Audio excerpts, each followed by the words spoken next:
My name is Imani Carter. I am 34 years old, and on the night of my parents' 40th wedding anniversary, my family crossed a line they could never uncross. My grandmother Odessa looked past my shoulder, scanning the empty valet lane behind me, and asked, "Imani, baby, where's the Range Rover I gave you for your birthday?" Before I could answer, before I could even find the words to explain the nightmare I had just lived through that morning, my mother stepped in front of me with her practiced society smile and said her golden child needed it more. Imani doesn't need a luxury SUV to move throw pillows around empty houses. Everyone at that valet stand went silent. Then my grandmother did something that made the blood drain completely out of my parents' faces, something none of us saw coming, something that would end with federal agents walking into a 500-guest gala 6 weeks later. Before I tell you what happened, let me know in the comments where you're watching from tonight. And if you've ever had a toxic family try to make you feel small for not fitting the mold they built for you, hit that like button and subscribe, because this story is for you. The humid Houston evening pressed against my skin the moment I stepped out of a rideshare sedan in front of Brennan's, the kind of restaurant where the valets wear white gloves and the parking lot looks like a luxury car showroom. Bentleys, Range Rovers, a cherry red Aston Martin that probably cost more than most people's houses. This was a typical Saturday night for Houston's black elite. The doctors, the judges, the oil money heirs, the mega-church pastors with private jets. A world where what you drove and who you married decided your entire worth as a human being. I smoothed down the fabric of my sapphire blue silk dress, the one I'd had tailored specifically for this night, and took a breath before walking toward the entrance. Tonight was supposed to be my parents' crowning achievement, 40 years of marriage, celebrated in front of every person who mattered in my mother's carefully curated world. Diane Carter had spent 8 months planning this event, down to the exact shade of the table linens, making sure every sorority sister, every country club board member, every person on her Christmas card list would witness the perfect life she had built. I have always been the outlier in that perfect picture. My younger sister Bianca was raised to be the golden child from the moment she was born. She went to the right prep school, pledged the right sorority, and eventually married Trey Whitfield, a self-described crypto entrepreneur with a Rolex he couldn't quite afford and a smile that never reached his eyes. My parents adored him instantly. He fit the picture. I did not go to law school like my father wanted. I did not marry into old money like my mother wanted. Instead, at 23, I took $11,000 in savings and started a small event styling business out of the trunk of my car. 11 years later, that business, Ivory and Oak Design Company, designs interiors and events for professional athletes, oil executives, and Fortune 500 boardrooms across 3 states. I run 7-figure contracts. I employ 42 people. To my mother, I am still just the daughter who plays with pillows. I never corrected her.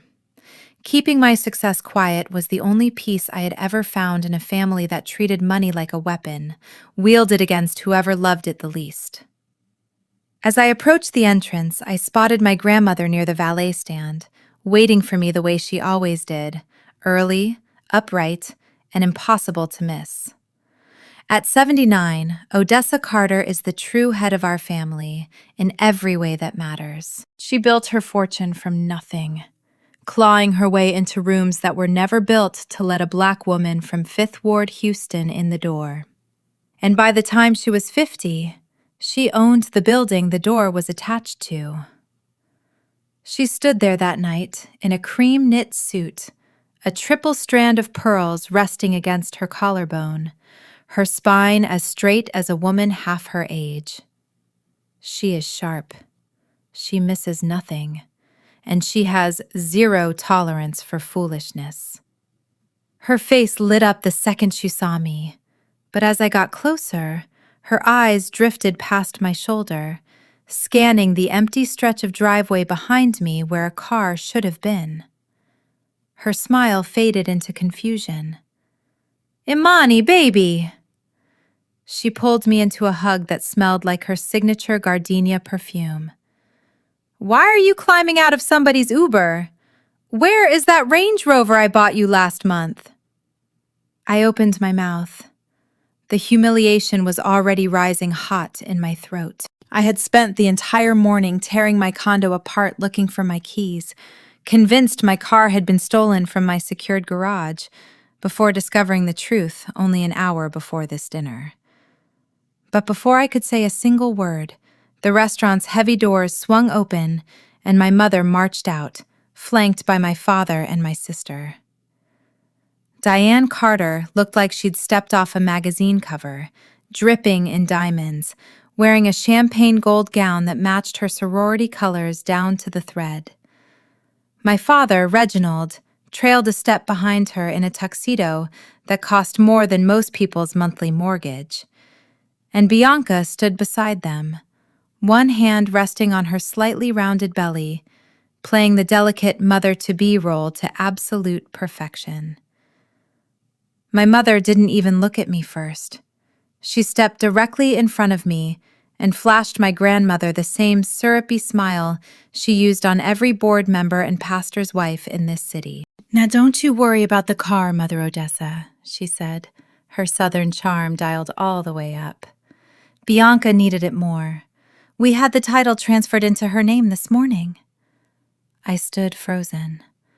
The sheer audacity of what she'd just said hung in the thick Houston air. My grandmother's posture stiffened. "You did what?" My mother laughed lightly, waving a manicured hand like she was swatting a fly. "Well, you know how it is. Bianca's expecting now. She's on the gala committee for the Children's Hospital this year, and Trey's meeting with investors constantly. She simply cannot be seen driving around Memorial in that little sedan of hers. It's about the family image, Mother Odessa. Imani doesn't need a luxury vehicle just to run around town moving throw pillows into empty houses. A regular car is perfectly fine for her line of work. Honestly, that Range Rover was too flashy for a single woman with no real career to speak of. We were doing her a favor, taking that financial burden off her hands." The silence that followed was suffocating. Even the valets stopped moving. My father stared down at his shoes, refusing to meet my eyes, exactly the way he always did whenever my mother needed backup for something cruel. Bianca just stood there, blinking innocently, wearing the same expression she'd worn her whole life whenever she'd taken something of mine and dared me to say something about it. I looked at my baby sister and thought about every single sacrifice I had been forced to make so she could shine. I thought about the summer my parents drained my college fund to pay for her destination wedding in Turks and Caicos, telling me I was the smart one and could just take out loans. I thought about every birthday gift of mine that mysteriously ended up regifted to her within the year. And now they had taken a card directly out of my name, forged my signature to do it, and stood in front of a 5-star restaurant acting like they'd done me a favor. I did not scream. I did not cry. I refused to give my mother the public breakdown she was fishing for, the one that would let her tell every person inside that party how emotional and ungrateful I had always been. I just looked at her and let the silence stretch until the corners of her smile started to tremble. Then I turned to my grandmother, waiting to see what she would do. I expected her to raise her voice. Instead, my grandmother did something far more terrifying. She went completely, glacially calm. "Diane," she said, her voice quiet, but carrying the kind of weight that made everyone within 20 feet stop breathing. "Whose name was on that title before this morning?" My mother blinked, thrown off by the question. Well, Amani's. But Mother Odessa, you understand. It's simply a matter of— I did not ask you to explain yourself to me, my grandmother cut in. I asked whose name was on it. Imani's, my mother admitted, quieter now. And did Imani sign that vehicle over to Bianca herself? The silence that followed answered the question for all of us. My father cleared his throat and finally spoke, the first words he'd said since walking outside. Mother, we've been Imani's power of attorney on smaller matters since she was young. It was simply easier to— I revoked that power of attorney 9 years ago, Reginald. The day Imani turned 25, my grandmother said, and I watched my father's face go slightly gray.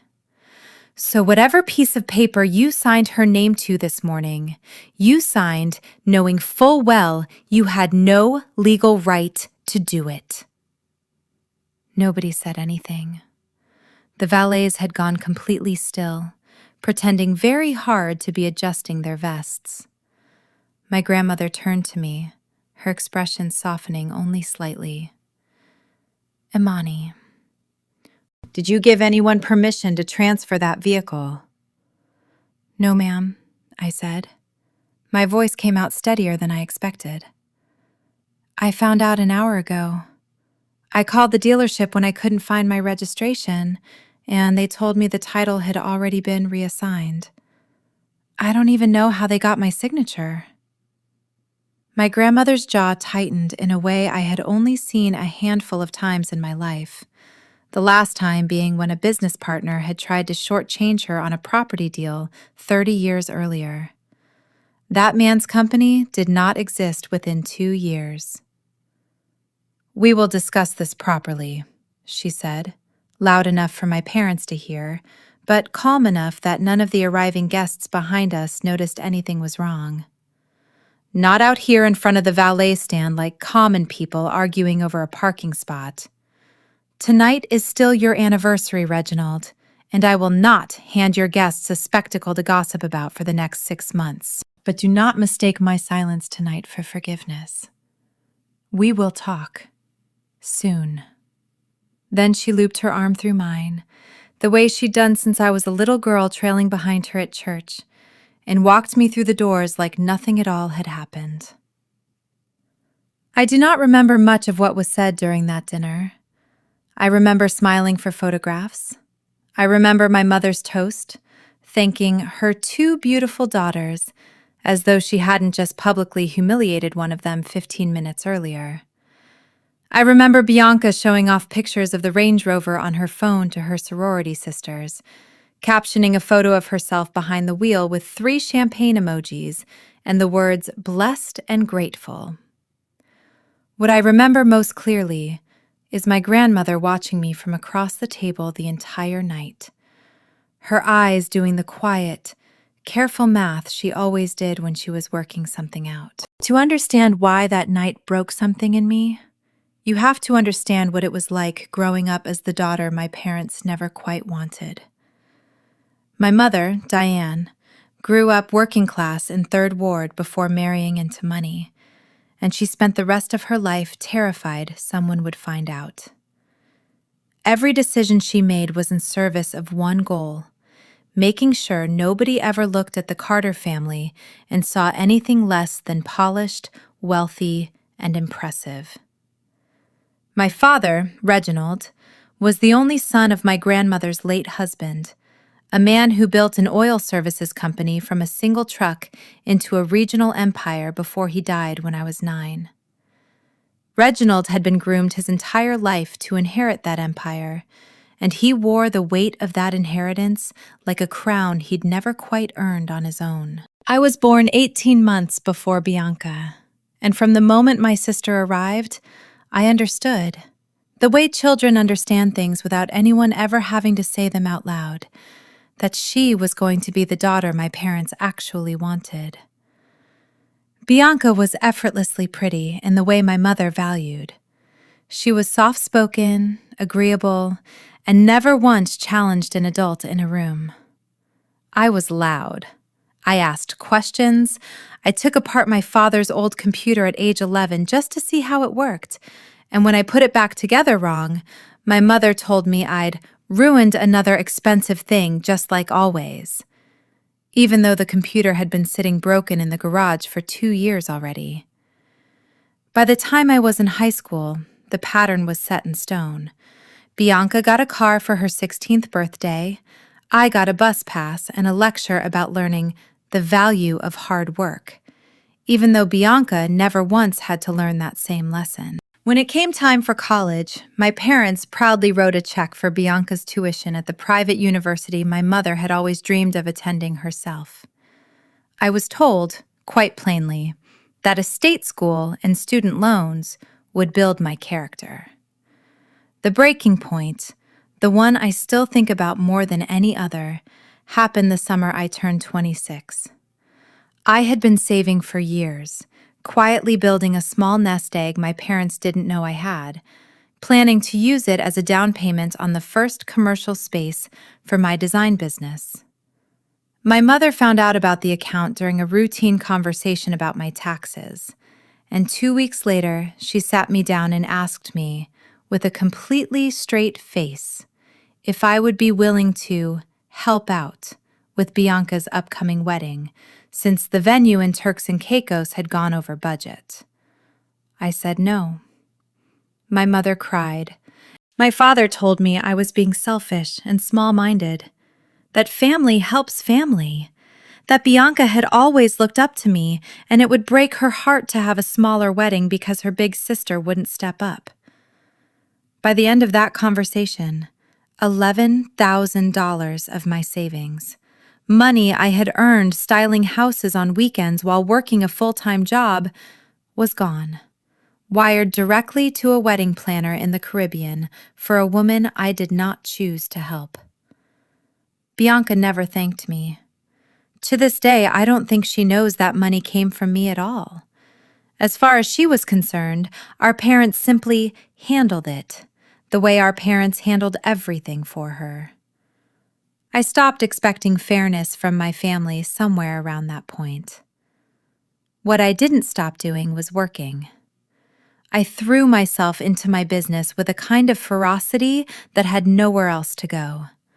I took every client my competitors turned down. I worked 18-hour days staging model homes for developers who paid me in exposure instead of cash, until eventually those same developers were paying me real money to design the interiors of entire luxury communities. By the time I was 30, Ivory and Oak had a staff of 12. By 32, we had our first 7-figure year. I never told my parents any of it. Partly out of spite, if I'm honest, but mostly because I had learned, the hard way, that the moment my family found out I had money, they would find a reason I needed to share it. That instinct turned out to be exactly right. The morning of that anniversary dinner had started like any other Saturday. I woke up at 6, made coffee, and walked down to my building's secured parking garage to head to a client site in River Oaks before getting ready for the evening. My space was empty. At first, I assumed I was simply disoriented, that I'd parked on a different level the night before. I walked the entire garage twice, growing more frantic with every empty spot that wasn't mine. I called the front desk. The attendant on duty told me, apologetically, that a car matching my description had been picked up by a flatbed tow truck around 8 the previous evening, and that the paperwork authorizing the tow had come from the registered owner. The registered owner. Me. Except I had never called a tow truck. I had never signed anything.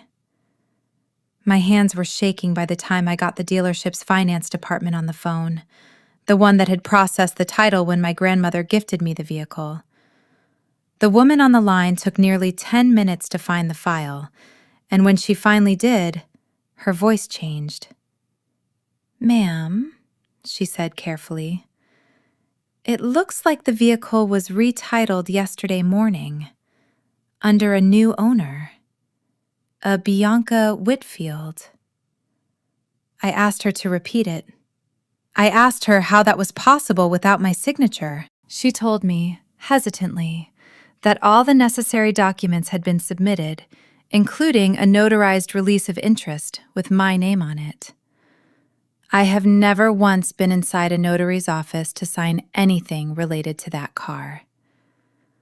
I sat down on the floor of my own parking garage, still in my pajamas, and stared at my phone screen until the numbers stopped making sense.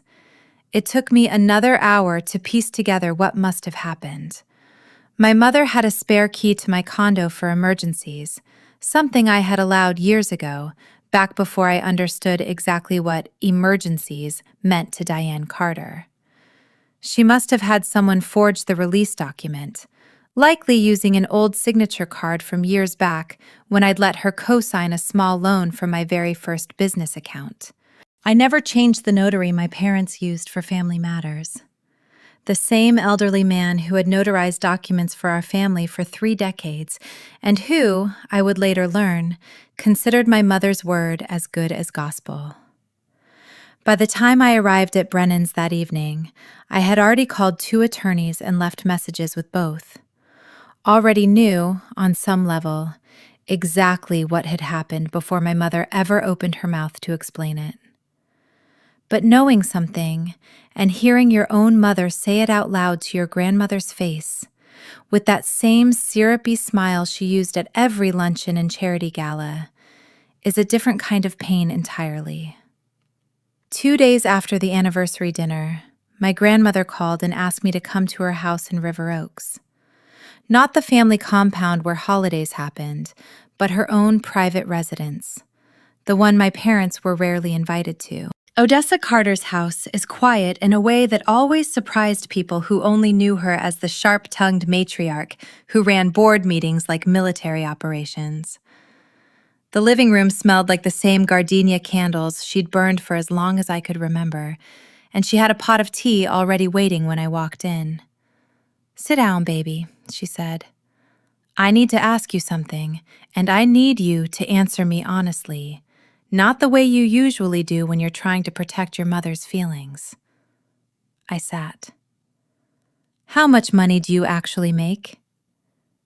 I hesitated. Old habits are hard to break, but something in her face told me this was not the moment to shrink myself down the way I had my entire life. "Ivory and Oak did just under $6 million in revenue last year," I said. "After overhead and payroll, I cleared a little over $1.1 million personally. I own my building outright. I have no debt."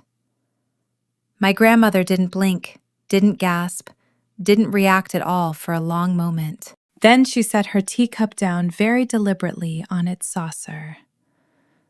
"So you're telling me," she said slowly, "that my son and his wife just stole a $68,000 vehicle from a woman who could have paid cash for 3 of them and told me to my face that you couldn't afford to be seen in it?" "I never told them what I made," I said. "I let them believe what they wanted to believe." "Why?" I thought about it, honestly, before I answered. Because the second they knew, it would stop being mine. You know how this family works, Grandma. Money isn't something we have here. It's something we take from each other and call it love. My grandmother was quiet for a long time after that. When she finally spoke again, her voice had dropped into a register I rarely heard from her. Not anger, but something colder and more focused. "I want you to understand something about your father," she said. "Reginald has run Carter Holdings' day-to-day operations for 11 years, since his father passed. I stepped back from the daily business, but I never stepped back from watching the numbers. Something has felt wrong with our foundation's books for the better part of 2 years now. Small things. Grant disbursements that didn't match up with any charity I recognized. Consulting fees paid to companies I'd never heard of. I chalked it up to bad accounting until this week." She reached over to the side table and slid a folder toward me. Inside were photocopies of wire transfer records, foundation grant approvals, and a name I did not recognize at first glance. NovaChain Digital Solutions, LLC. "Do you know who owns that company?" she asked. I scanned the documents again, and then I saw it, buried in the incorporation paperwork. Registered agent, Bradley Trey Whitfield. My sister's husband.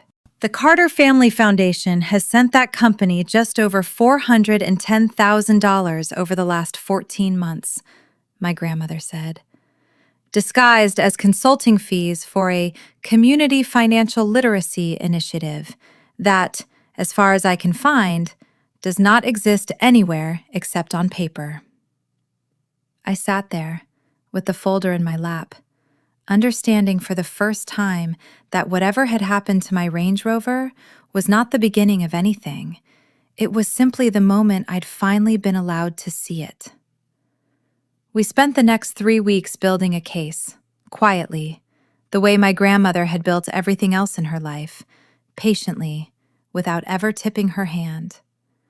She hired a forensic accountant named Priscilla Odom, a soft-spoken woman with a razor-sharp mind who had spent 20 years untangling exactly this kind of family fraud for wealthy clients across the state. Priscilla worked out of a rented office downtown so that no one at Carter Holdings would notice unfamiliar activity on the internal servers. My grandmother also brought in an estate attorney named Marcus Reyes, a man she'd trusted with her most sensitive legal matters for over a decade, and together the three of them began pulling apart 18 months of financial records, thread by thread. What they found was worse than any of us expected. The $410,000 funneled to NovaChain was only the beginning. Priscilla traced a second shell company, registered under my mother's maiden name, that had received event planning consulting fees from the foundation totaling almost $200,000 over 3 years, money that, as far as anyone could tell, had gone directly into my parents' personal accounts to cover credit card debt, a boat they'd purchased 2 summers earlier, and a down payment on a lake house neither of them had ever mentioned to the rest of the family. Worse still, Priscilla discovered that 6 weeks before my Range Rover disappeared, my father had quietly amended the foundation's bylaws, using a signature authority he technically held as acting CEO of Carter Holdings, to reduce the number of trustees required for major disbursements from 4 down to 2. It meant that with my mother's signature alongside his own, my father could move foundation money essentially however he wanted, without my grandmother's approval, and without anyone else on the board noticing until the annual audit, which, conveniently, wasn't due for another 4 months. "He's been planning something bigger," my grandmother said the night Marcus laid all of it out for us on her dining room table. "This isn't just a man skimming a little off the top to cover his wife's spending habits. Reginald built himself an exit.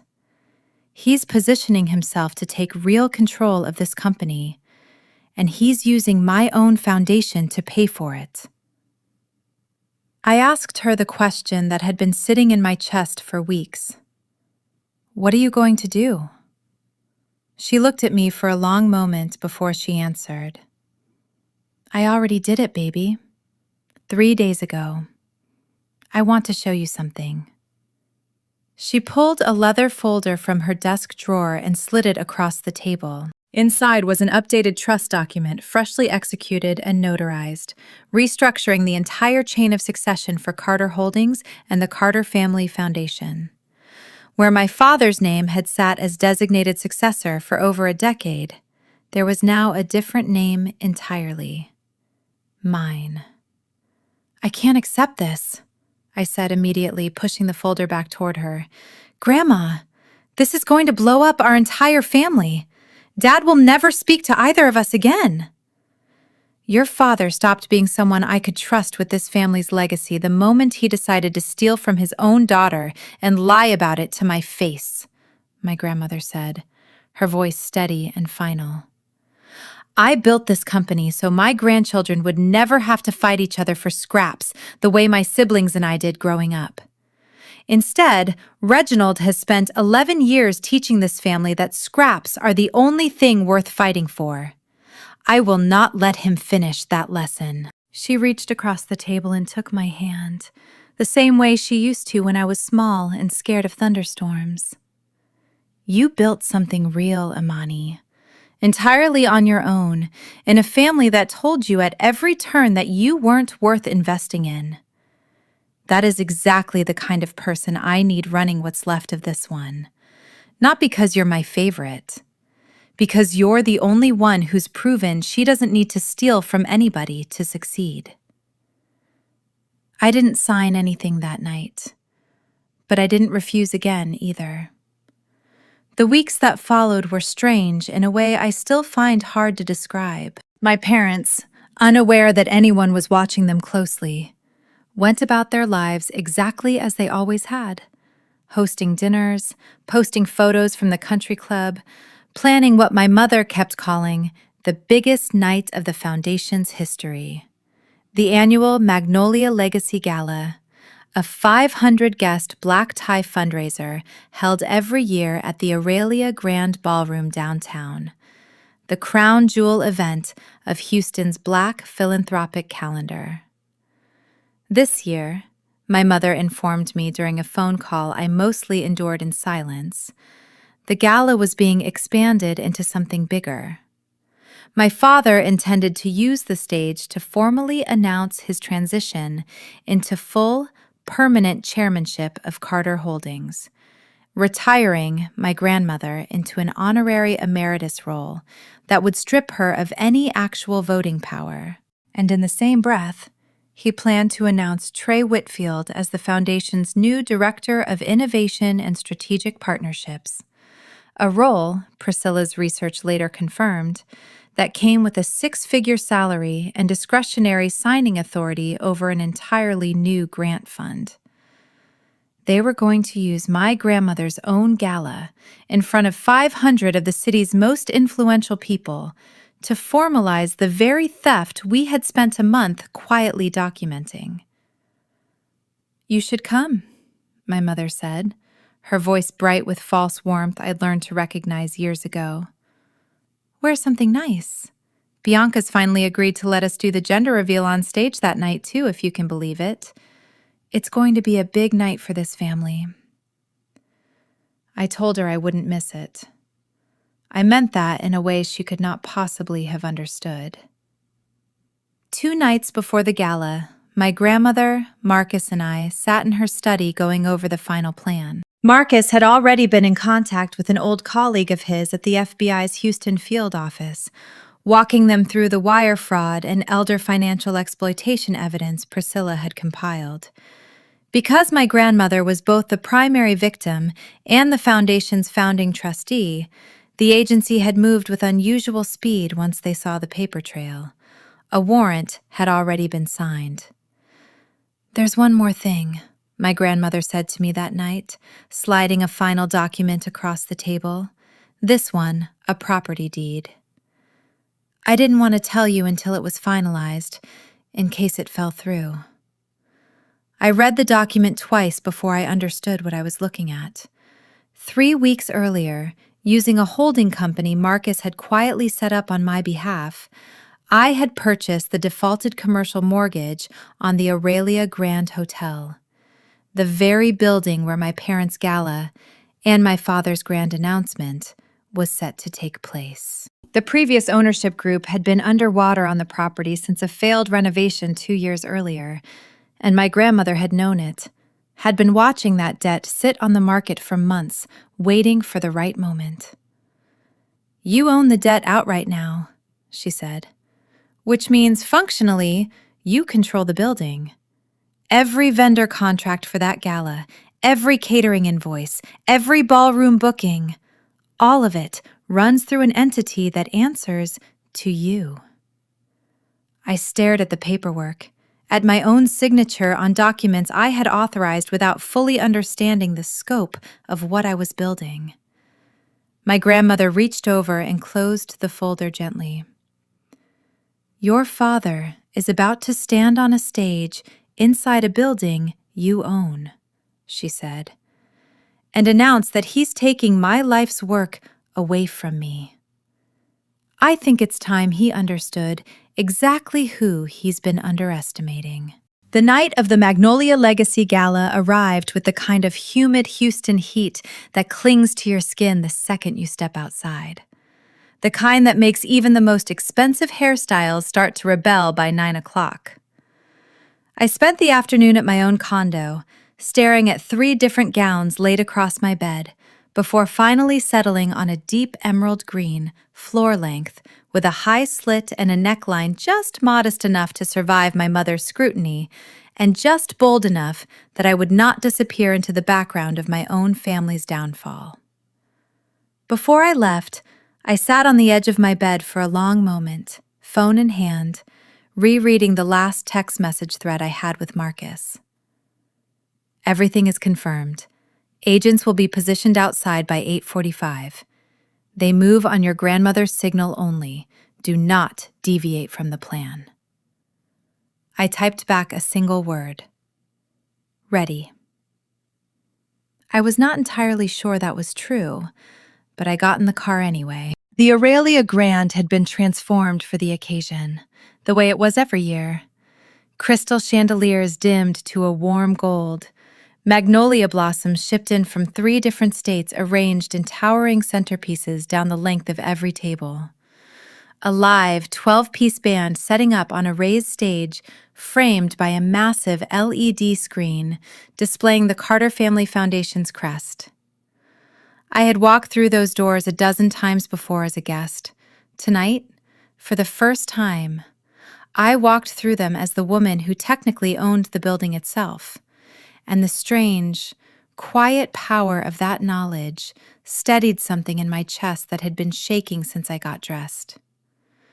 I found my seat at the family table near the front, close enough to the stage that I could see every detail of my father's face when the moment came. My mother was already there, radiant in a champagne gown that caught the chandelier light every time she moved, holding court with a cluster of sorority sisters who hung on her every word. Bianca sat beside her, 7 months pregnant now, glowing in a way that used to make my chest ache with something complicated before I stopped letting myself feel it at all.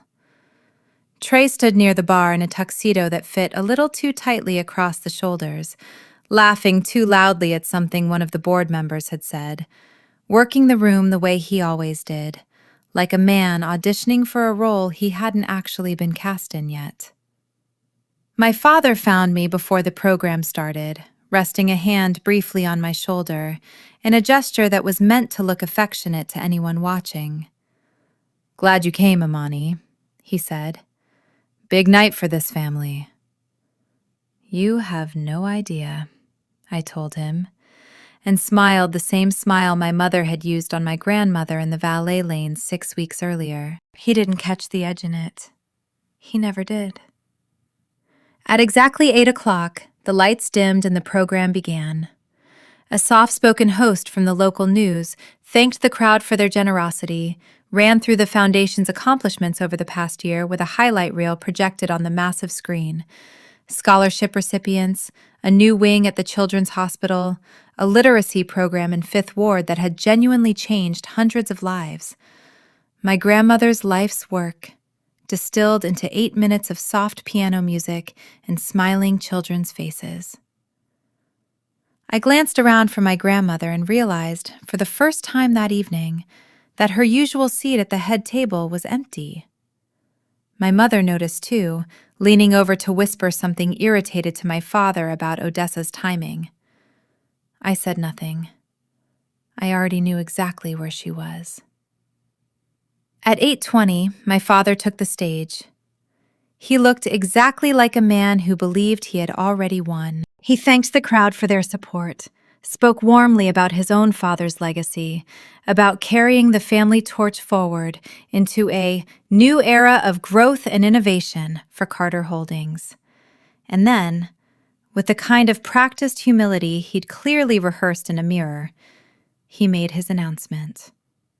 After 11 years steering this company's daily operations, and with my mother's blessing, he said, and I watched Bianca smile up at him from the front row, watched my mother press a hand to her chest as though overcome with emotion. I am honored to step into the role of permanent chairman and CEO of Carter Holdings, effective tonight. Polite applause rippled through the ballroom. A few board members exchanged glances. My father continued, riding the momentum. And it is my great pleasure, he said, gesturing toward the bar where Trey stood up straighter, buttoning his jacket, to announce the newest addition to our foundation's leadership team. My son-in-law, Bradley Whitfield, will be joining us as Director of Innovation and Strategic Partnerships, bringing his expertise in emerging finance to help guide the next generation of the Carter Family Foundation's mission. Trey walked up to the stage to a wave of applause, shaking my father's hand, both of them beaming under the lights like men who had just closed the deal of their lives. Which, in a way, they believed they had. My father raised the microphone again, scanning the crowd with the satisfied expression of a man about to deliver his closing line. My mother built something extraordinary in this family, he said. Tonight, we honor her legacy by carrying it forward, boldly, into the future she always dreamed of. That was the moment the double doors at the back of the ballroom opened, and everything he'd built his entire performance around began to fall apart. Every head in the ballroom turned at once. My grandmother stood in the entryway, and even from that distance, across 500 guests and a sea of round tables, I could feel the temperature of the room change. She was 79 years old, and she stood like a woman who had never once in her life needed anyone's permission to walk into a room. She wore a silver gray gown, understated compared to my mother's champagne sparkle, but somehow it commanded more attention than anything else in the building. Flanking her on either side were two men in dark suits I did not recognize by face, but recognized instantly by posture. The same careful, alert stillness Marcus's contact had described to us during our planning sessions. FBI agents. My father's smile faltered on stage, though he clearly hadn't yet understood why. He probably assumed his mother was simply making a dramatic, fashionably late entrance, the kind of thing she occasionally did to remind a room who the real matriarch was. I stood up from my seat before I had fully decided to. My chair scraped against the marble floor loud enough that the nearest tables turned to look at me instead. I walked toward the small side staircase leading up to the stage, my heart hammering so hard I could feel it in my throat, and climbed the steps just as my father was opening his mouth to ask his mother, in front of 500 witnesses, why she'd chosen tonight of all nights to be late. I took the microphone gently out of his hand before he could say another word. Before my father continues, I said, and my voice, to my own surprise, came out clear and steady across the sound system. There's something this room deserves to know about the building you're all sitting in tonight. My mother's face went white in the front row. Bianca's hand froze halfway to her champagne glass. 3 weeks ago, I continued, I purchased the defaulted mortgage on the Aurelia Grand Hotel, which means, as of tonight, the entity that owns and controls this building, every vendor contract, every catering agreement, every square foot of the ballroom you're standing in, is a company I own outright. A murmur rippled through the crowd, confused, uncertain whether this was some rehearsed part of the evening's program. I'm telling you this, I said, not because it matters who owns a hotel ballroom. I'm telling you because 6 weeks ago, at my parents' anniversary dinner, my mother stood in front of my grandmother and announced that my parents had transferred a vehicle out of my name and into my sister's, using a forged signature because, and I'm quoting her directly, I didn't need it for my career, staging houses and moving pillows. A few uncomfortable laughs rippled through the crowd, the kinds people make when they're not sure if they're allowed to find something funny yet. What my parents didn't know, I continued, is that my design firm cleared over $1 million in personal income last year. What they also didn't know is that the same forensic accounting my grandmother commissioned to look into that forged signature uncovered something considerably larger. My father's face had gone the color of old paper. "Imani," he said, low and urgent, reaching for the microphone. "This is not the time." I stepped back, out of his reach. "Over the last 18 months, I said, more than $600,000 has been siphoned out of the Carter Family Foundation through shell companies registered to my mother and to the man my father just introduced as this foundation's new director of innovation. Money meant for scholarships. Money meant for the children's hospital wing behind us on that screen. Instead, it funded a failing cryptocurrency startup, a boat, and a down payment on a lake house." The room had gone completely, utterly silent, the kind of silence that has weight to it. "I am your father," my father said, his voice cracking as he grabbed for control of the microphone stand, his composure finally splitting open in front of the entire room. "I built this company. I control the trust. I control the foundation's operating accounts. You think buying a hotel gives you any power over me? I will tie you up in litigation until you're begging for a job. You own nothing without my signature, Imani." I didn't need to answer him. The response came from the back of the ballroom. My grandmother had already begun walking down the center aisle, flanked by the two agents, her pace slow and unhurried. The pace of a woman who had waited a very long time for this exact moment and intended to savor every second of it. Guests at every table leaned back instinctively to let her pass, the way a crowd parts for someone whose authority has never once needed to be questioned. She reached the base of the stage and climbed the 3 short steps herself, waving off Marcus's hand when he tried to help her up. One of the agents handed her a second microphone. She looked up at her son. There was no warmth left in her expression at all, only a kind of finalized, exhausted judgment, the look of a woman who had spent a month hoping, against everything the evidence told her, that she'd somehow gotten it wrong. "Reginald," she said, and her voice rolled out over the sound system like something inevitable. "You no longer run Carter Holdings. You do not control the foundation's accounts. You do not control the trust. Effective 8 o'clock this morning, I transferred full operational authority of this company to Imani." "Mother, please," my father said, his legs seeming to buckle slightly as he gripped the edge of the podium. "You don't understand what you're doing. This was a strategy, a way to grow the foundation's reach. Do not you dare stand on my stage and call theft a strategy," my grandmother snapped, and the crack in her composure was the only sign of how much this was costing her. "You and your wife stole from your own daughter and forged her name to cover it.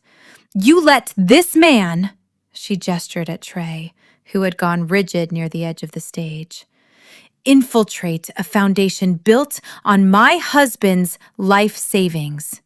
And you funneled $600,000 of children's scholarship money into his failing company. Your arrogance ends tonight, Reginald."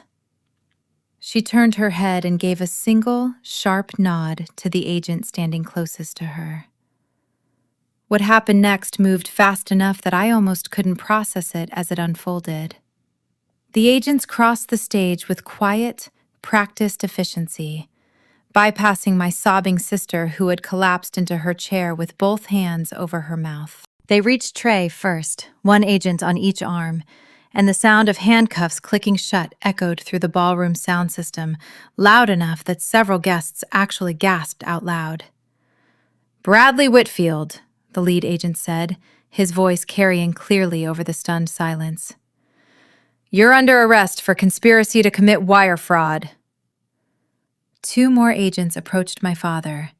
Reginald Carter, the man who had spent 34 years demanding my absolute deference, who had told me my entire life that I would never be enough without his approval, wept openly as they pulled his arms gently but firmly behind his back. "Reginald Carter," the agent continued, "you're under arrest for conspiracy to commit wire fraud and financial exploitation of an elderly person. You have the right to remain silent." They walked both men off the stage and toward the side exit, past 500 of Houston's most influential residents, past the catering staff frozen mid-service with trays of champagne still balanced on their palms, past the enormous screen still glowing with photographs of smiling scholarship recipients my father's stolen money had never actually reached. My mother had gone somewhere beyond crying. She sat rigid in her chair for a long moment, staring at the space where her husband had just been standing, before something in her seemed to snap back into motion. She rose unsteadily and made her way toward the side of the stage, security quietly moving to guide her toward the kitchen exit, away from the remaining cameras. She twisted free of the guard's hand long enough to look up at me, and for the first time in my entire life, I watched every trace of my mother's carefully constructed poise disappear completely. "Imani, please," she said, her voice breaking. "You have to help us. Your grandmother just handed you control of a $70 million company. You have the money. You have to pay their bail. You cannot let your father sit in a holding cell overnight. We are your family. Whatever's happened between us, blood is blood." I stepped down to the edge of the stage, close enough that she had to tilt her head back to keep looking at me. I thought about every year of my childhood spent watching Bianca get chosen first. I thought about the $11,000 from my savings account, about the Range Rover keys, about the notary who forged my signature without a second thought because he trusted my mother's word over my own name. There was no anger left in me by that point. Just a strange, cold clarity I hadn't expected to feel. "You told your sorority sisters for years that I was nothing but a woman who moves throw pillows for a living," I said, and my voice stayed level even as hers kept shaking. "You were right about one thing, Mom. I am very good at cleaning up messes. And tonight, I'm finally cleaning this family's biggest one out of my life. For good." I reached into my clutch and pulled out the spare key fob to the Range Rover, the one I'd had cut before my company ever officially transferred title of the vehicle back into my name through the small claims judgment Marcus had filed 3 weeks earlier. I let her watch it catch the light for a moment before I let it drop, clattering onto the marble floor beside her heels. "Don't worry about the valet," I told her, my voice flat. "I'm donating that car to a domestic violence shelter downtown next week. As for the two of you, you have 30 days to clear your things out of the River Oaks house.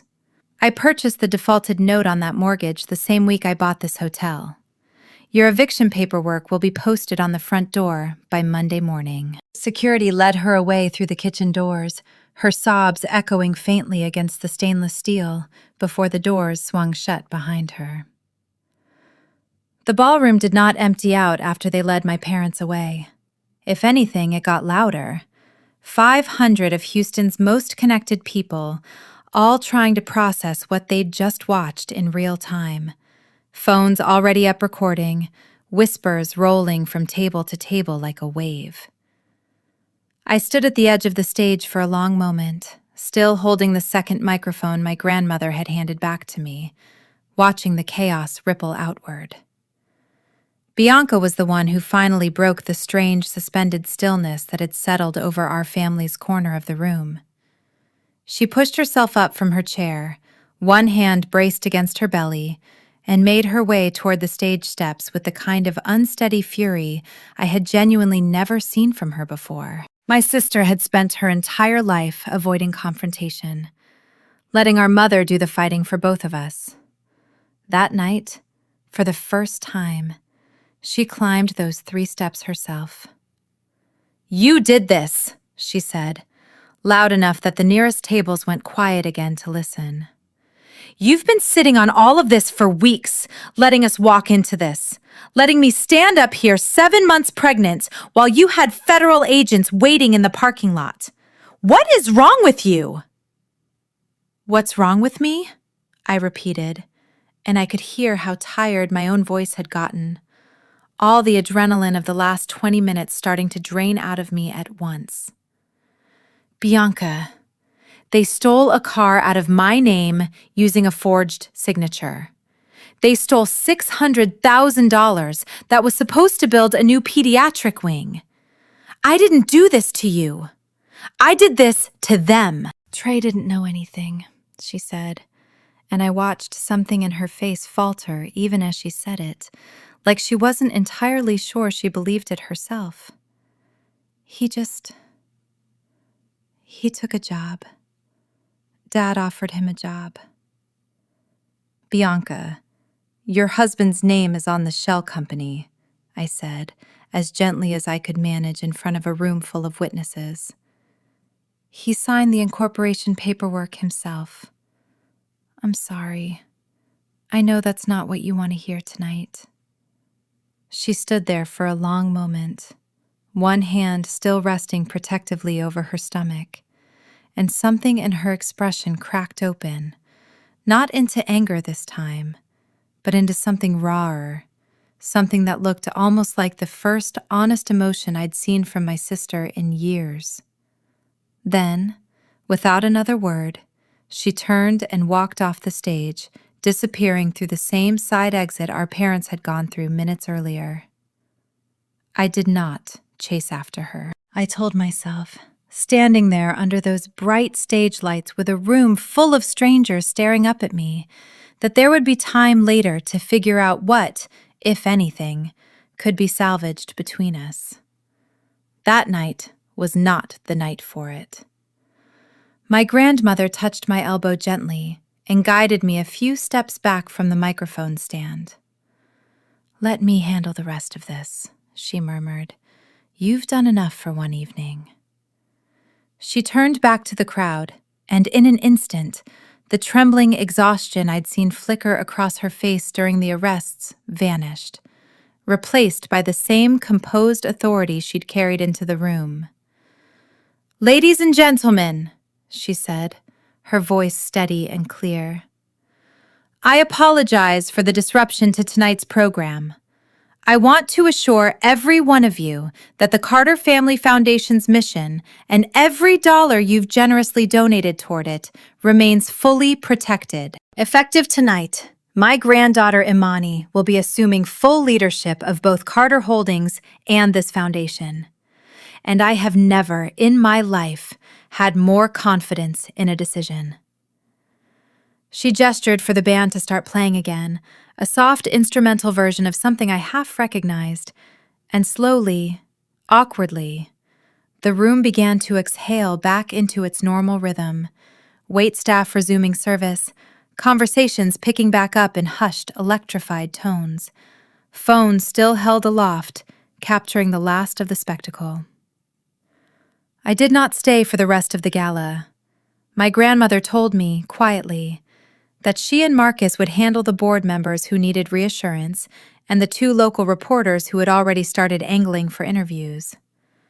I slipped out a side entrance 20 minutes later, still in my emerald gown, and sat in the back of a car for a long time before I could bring myself to tell the driver where to go. The story broke online before I'd even made it home.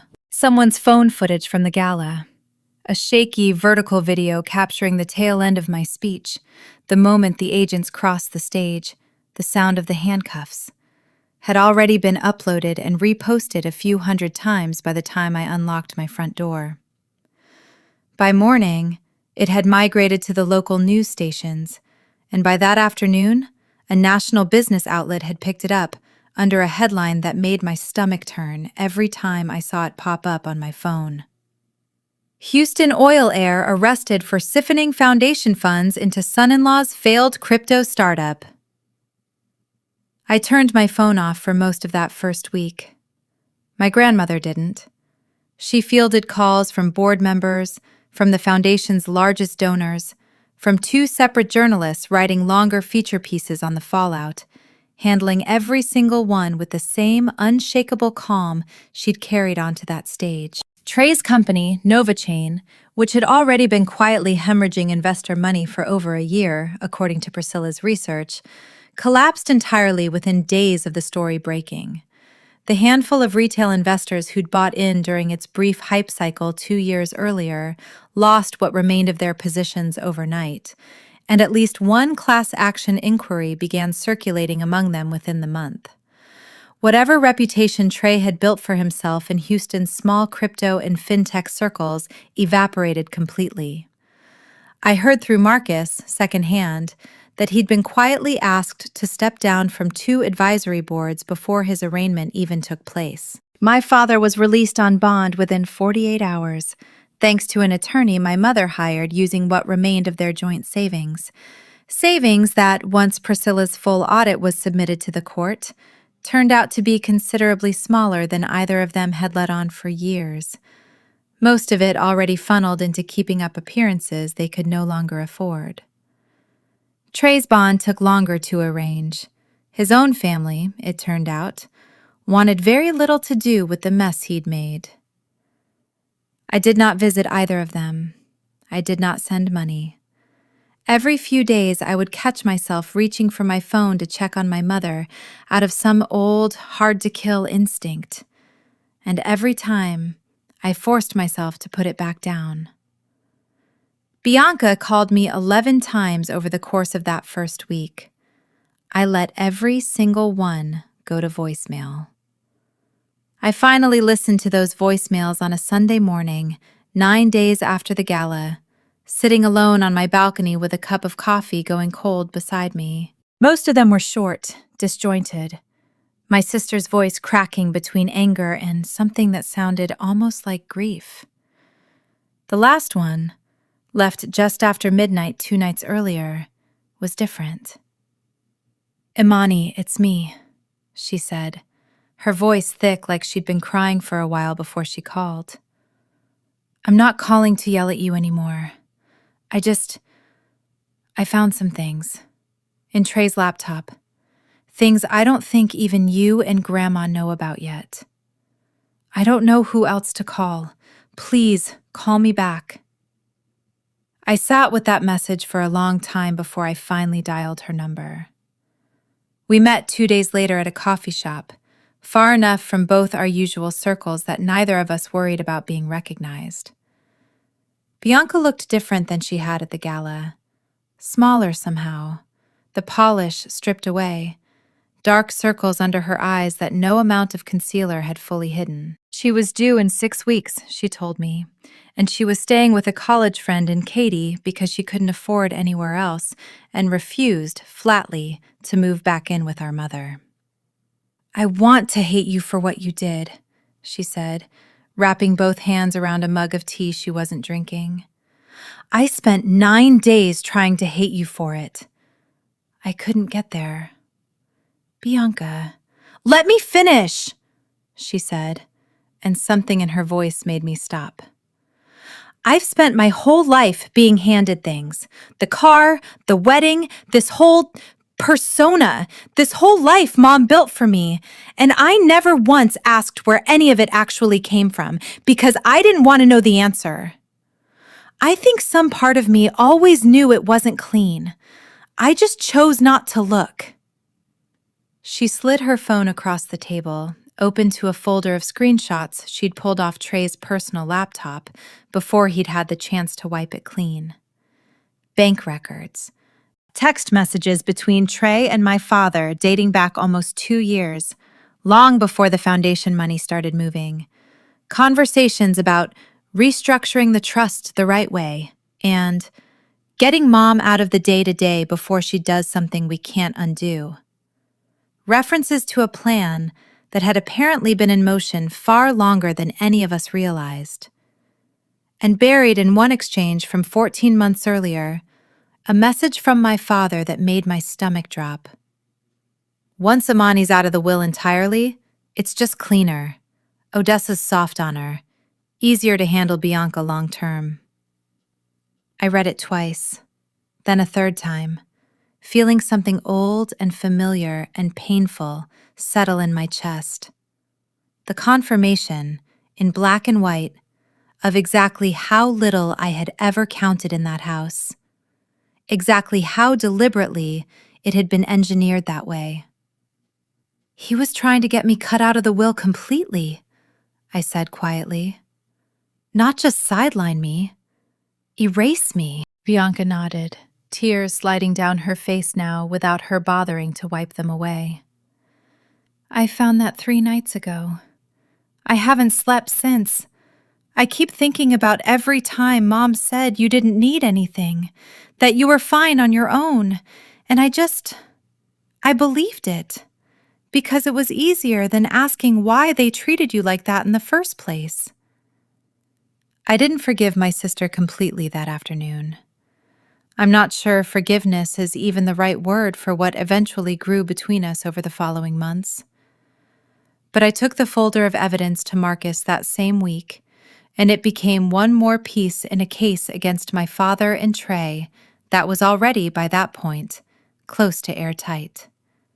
And slowly, carefully, in a way neither of us rushed, Bianca and I started rebuilding something that had been buried under 30 years of favoritism neither of us had actually chosen. The legal process moved slower than any of us expected, the way these things almost always do.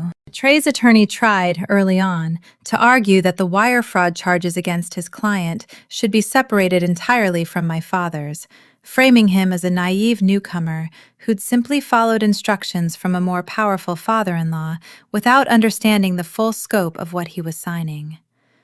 That argument fell apart the moment prosecutors introduced the messages Bianca had pulled off his laptop. Messages that made clear Trey had not only understood the scheme, but had actively helped design the shell company structure himself, drawing on whatever fragments of finance knowledge he'd picked up during his brief and unsuccessful stint in venture capital before the crypto startup.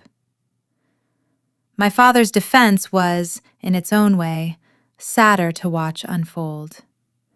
His attorney tried to paint the whole situation as a family business dispute that had spiraled out of proportion, a matter that should have been handled through mediation rather than federal charges. I sat through 2 depositions that spring, watching my father across a conference table, his once immaculate presence noticeably diminished, his tailored suits hanging slightly looser on a frame that had clearly lost weight over the preceding months. He tried, during one of those depositions, to speak to me directly, ignoring his own attorney's repeated attempts to steer him back to the questions at hand. "You always thought you were better than this family," he said, his voice tight with something that might have been anger, or might have simply been exhaustion. "Smarter. Above needing us. Well, look where that got you. You built an empire on your own, and the second you had the chance, you used it to destroy the one your grandfather actually built." I let the silence sit for a moment before I answered him. "I didn't destroy anything, Dad," I said. "I saved it. From you." He didn't have a response to that. He looked down at the table, and for a brief, strange second, I almost felt something close to pity for him. Not enough to change anything, but enough to notice its presence, the way you notice an old scar catching the light differently than the skin around it. Reginald Carter ultimately pleaded guilty to conspiracy to commit wire fraud and financial exploitation of an elderly person, accepting a plea deal that spared the family a lengthy public trial in exchange for a sentence of 4 years in federal prison and a restitution order requiring him to repay every dollar traced back to the foundation. Though everyone involved understood there was little left in his personal accounts to actually collect. Trey received a similar sentence of 3.5 years, along with a lifetime ban from serving as an officer or director of any nonprofit organization registered in the state of Texas. My mother was never criminally charged. The forged notary document, it turned out, could not be conclusively traced back to her hand rather than my father's, and the shell company registered under her maiden name had, according to Priscilla's audit, received the money but hadn't originated the scheme. Marcus told me privately that prosecutors had considered pursuing a case against her regardless, but ultimately decided the evidence wasn't strong enough to guarantee a conviction. And Diane Carter walked away from the entire ordeal with her freedom intact and very little else. She and my father divorced 8 months after his sentencing began, a fact I learned from Bianca rather than from either of our parents directly. My mother moved into a modest 2-bedroom apartment on the far side of the city, a version of the neighborhood she'd spent her entire adult life trying to escape. I heard, through the same secondhand channel, that she'd taken a position managing the front office of a private medical practice, work that required, for the first time in decades, that she show up somewhere every single day and answer to someone else's schedule. I did not reach out to her. I told myself I would, eventually, once whatever remained of my anger had burned itself all the way down. I am still, if I am honest, waiting for that day to arrive. Bianca contested my grandmother's amended trust 3 months after the gala, though not, as it turned out, entirely by her own choosing. She called me the night before her attorney, one Trey had insisted on before his arrest, a man named Donald Fitch, who specialized in exactly this kind of family estate litigation, filed the paperwork, her voice small and apologetic in a way that made it clear the decision hadn't fully been hers. "I don't want to do this," she told me. "But Donald says if I don't at least file, I forfeit any claim entirely. And with the baby coming, I can't just walk away from that without at least trying. I need you to know it's not personal." I appreciated the honesty, even if the filing itself still stung.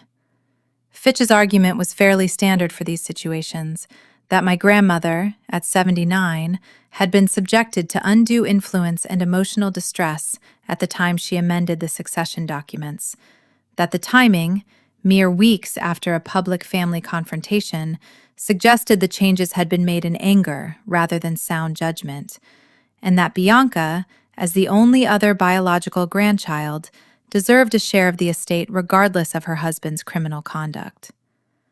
My grandmother, when I told her about the filing, did not react the way I expected.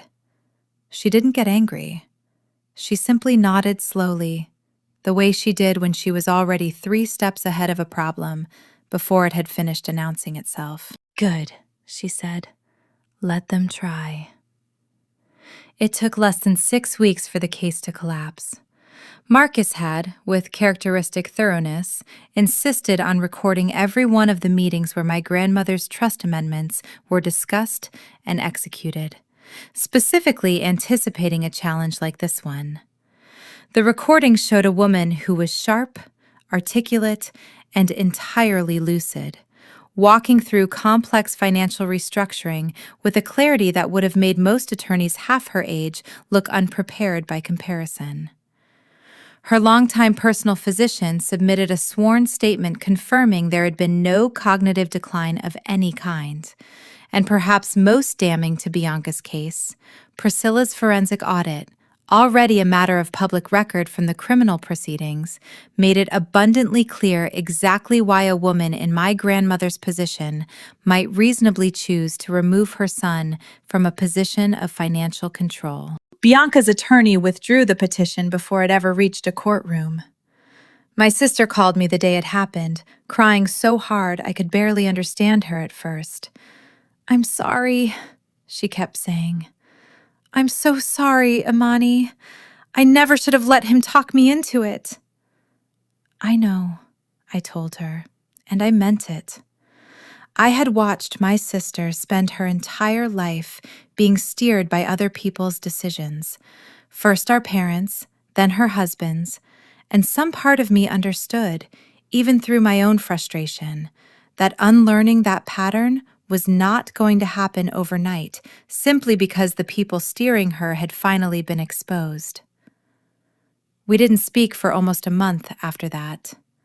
When we finally did, it was because she called me from a hospital room in Memorial Hermann, exhausted and overjoyed, to tell me her son had been born 11 days early, but perfectly healthy. She asked, hesitantly, almost bracing herself for rejection, if I wanted to come meet him. I drove over that same evening. Rebuilding the foundation took longer than rebuilding anything else in my life that year, partly because I refused to rush it. My grandmother and I spent the better part of 4 months going through every grant, every partnership, every line item the foundation had touched over the previous 3 years, determined to make sure nothing else my father had quietly poisoned was still sitting undetected somewhere in the books. We brought in an entirely new board, 6 people my grandmother had known and trusted for decades, along with 2 younger community leaders I'd met through my own work over the years. People who understood exactly what it meant to build something honest from very little. We renamed the flagship scholarship program after my late grandfather, a gesture my grandmother teared up over more than she wanted to admit. And we restructured the grant approval process so that no single signature, no matter whose name was on it, could ever again move that kind of money without at least 3 other trustees signing off first. The first fundraiser under the new leadership took place almost exactly 1 year after the night everything fell apart. Held once again at the Aurelia Grand, though this time under a name change I insisted on. The Odessa Carter Legacy Gala, retiring the Magnolia branding my father had helped design years earlier, in favor of something that finally, honestly, put my grandmother's name where it had always belonged. 300 guests came that night, fewer than the year before, but every single one of them, I noticed, seemed to be there for the right reasons. There was no performance of wealth in the room the way there had been the year prior, no undercurrent of families competing for social standing, just people who had watched, from a distance or up close, an old, corrupted institution get torn down to its studs and rebuilt into something that actually did what it claimed to do. My grandmother gave the closing remarks that night instead of me, though I'd offered to take the stage in her place.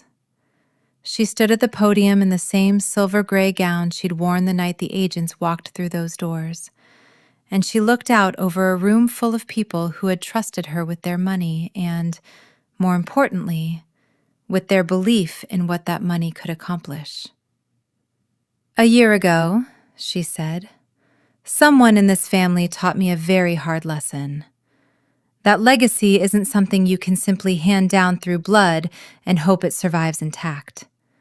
It has to be protected. Sometimes protecting it means making choices that break your own heart a little in the process." I want to thank my granddaughter Imani for having the courage to help me do exactly that, and for reminding this whole city what this foundation was always supposed to stand for. I sat in the front row that night with Bianca beside me, her son asleep against her shoulder, and I did not cry in front of 500, 300 people, but it was close. Ivory and Oak grew faster in that first year of leading Carter Holdings than it had in the previous 5 combined, which surprised nearly everyone except me. Freed from the constant, low-grade anxiety of hiding my success, I found myself negotiating deals with a confidence I hadn't fully realized I'd been suppressing for over a decade. We landed our first international contract that spring, designing the interiors of a luxury hospitality group's new properties across 3 cities in Europe, Work that would have terrified me to even pursue 2 years earlier, out of some deeply buried fear that success at that scale would somehow draw my parents' attention back toward me, back toward whatever I'd built. There was nothing left for them to take anymore. That fear simply had nowhere left to live.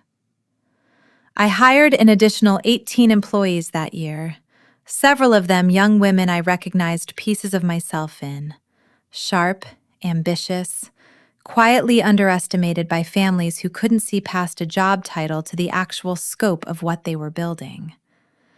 I started a small internal mentorship fund, unofficial and mostly unadvertised, that covered continuing education costs for any employee who wanted to pursue further design certification. I never called it charity. It didn't feel like charity. It felt like paying forward the $11,000 I'd once had taken from me, without so much as a thank you. Except this time the money actually went somewhere it was wanted. Carter Holdings, under new leadership and a genuinely independent board, posted its strongest fiscal year in over a decade, driven largely by a renewed focus on the commercial real estate arm my grandfather had originally built the company around, an area my father had quietly neglected for years in favor of riskier ventures that better suited his image of himself as a bold, innovative executive. My grandmother, officially retired from day-to-day operations but very much still involved in every major decision, told me more than once that watching the company return to its roots felt like watching an old friend finally come home.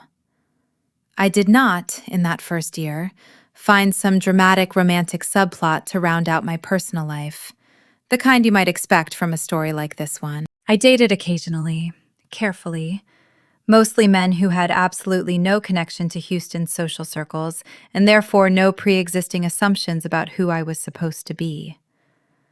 Nothing serious took root that year, and I found, somewhat to my own surprise, that I was entirely at peace with that. For the first time since I was maybe 19 years old, I wasn't building my life around proving anything to anyone. I was simply building it. My mother wrote me a letter that first Christmas after the divorce was finalized. A real letter, handwritten, mailed to my office because she no longer had my home address. I almost threw it away unopened. I sat with it on my kitchen counter for 4 days before I finally read it. It was not the letter I expected. There was no attempt to explain away what she'd done. No mention of the forged signature or the Range Rover or the years of favoritism that had led us to that ballet stand. Instead, she wrote, in handwriting noticeably less polished than the elegant script I remembered from birthday cards throughout my childhood, about her own mother, a woman I had met only a handful of times before she passed, a woman my mother rarely spoke about at all. She wrote about growing up in a house where there was never enough of anything, about the specific, grinding shame of showing up to school in shoes with cardboard stuffed into the soles, about promising herself, somewhere around age 12, that she would build a life where nobody could ever look at her and see that little girl again. I built that life on the wrong foundation, she wrote near the end. I taught you that love was something you had to earn by fitting into a shape I designed for you, because that was the only kind of love I understood myself. I am not asking you to forgive me. I don't think I've earned the right to ask that yet, maybe ever.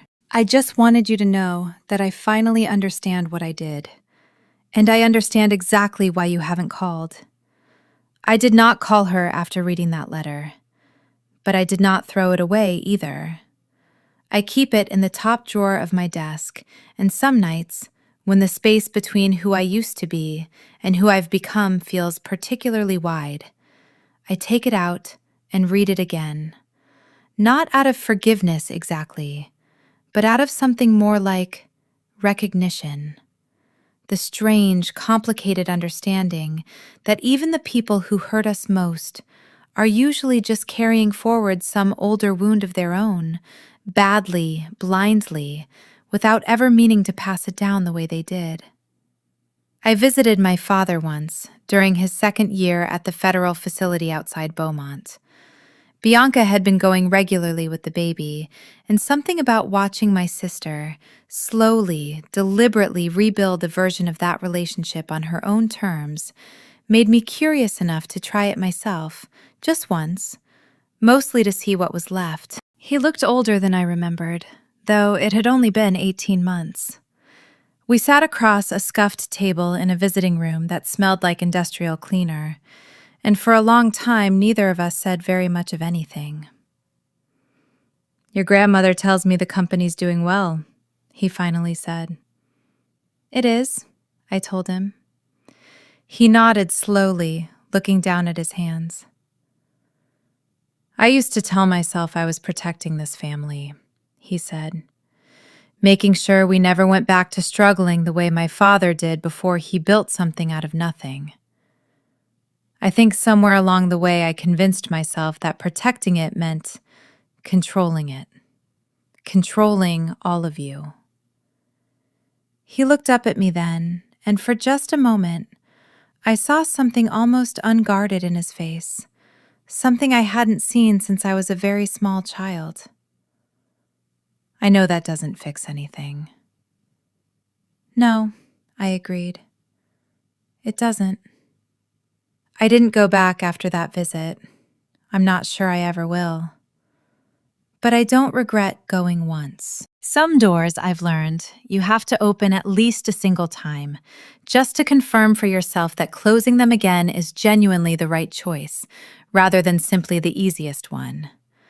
I understood my grandmother's fury that night at the Aurelia Grand a great deal better once she finally told me her own story in full, something she'd only ever shared with me in fragments over the years, usually late at night, usually after a second glass of sherry loosened whatever careful discretion she normally kept wrapped around her past.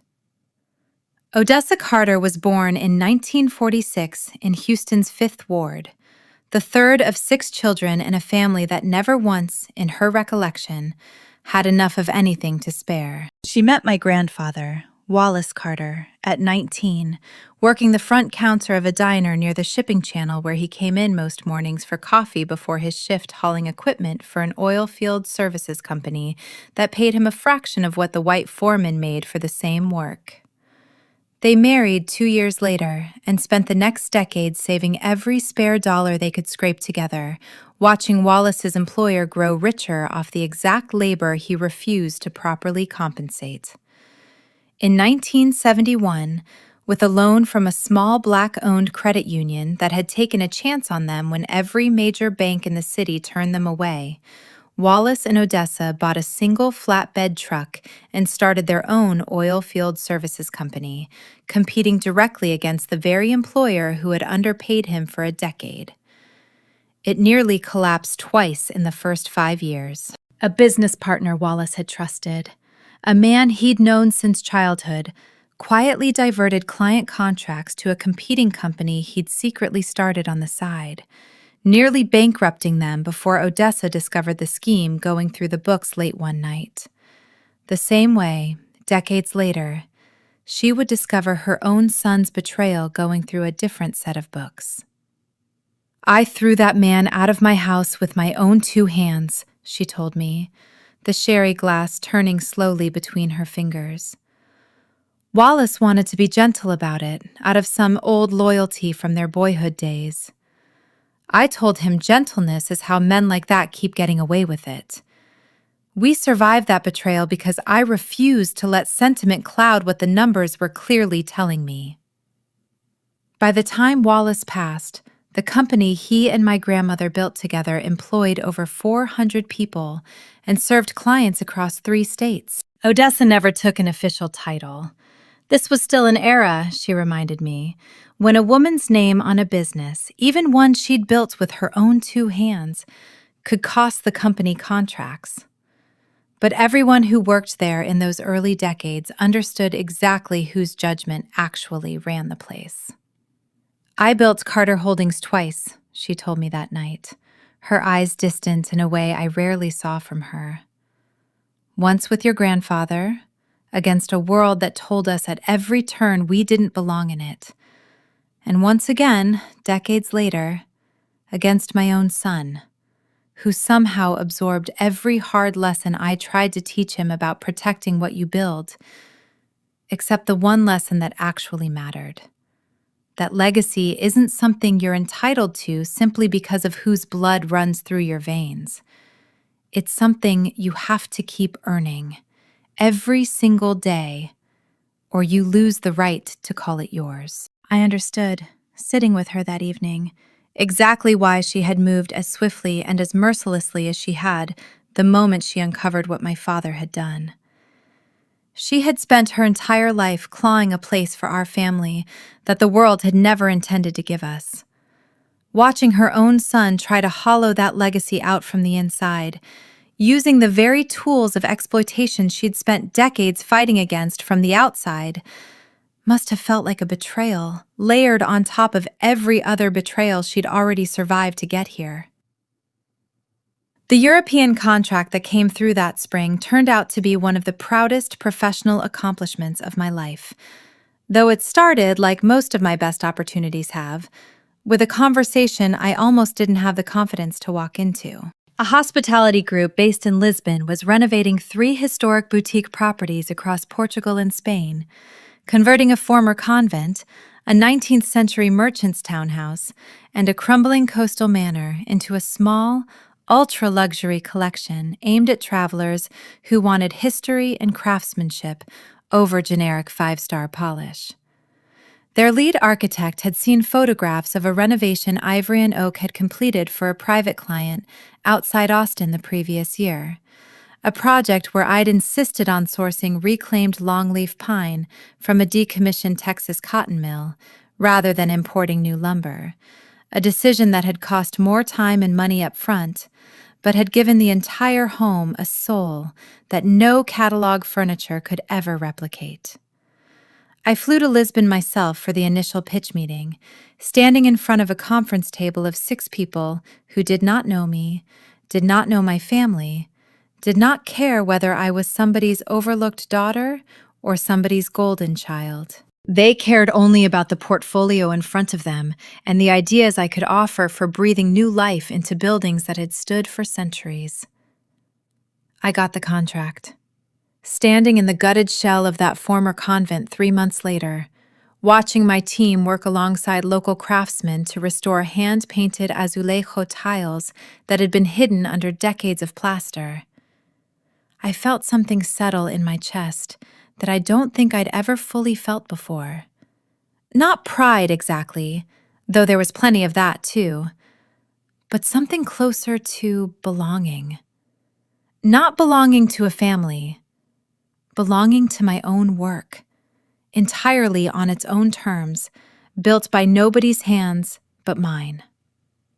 I spent nearly 4 months split between Houston and the Iberian Peninsula that year, and by the time all 3 properties opened to their first guests, Ivory and Oak's international division had already fielded inquiries from 2 additional hospitality groups, one in Morocco and one in the south of France. My grandmother flew out for the opening of the Coastal Manor property, standing on a stone terrace overlooking the Atlantic in a linen suit that made her look, if it was possible, even more formidable than usual against that dramatic coastline.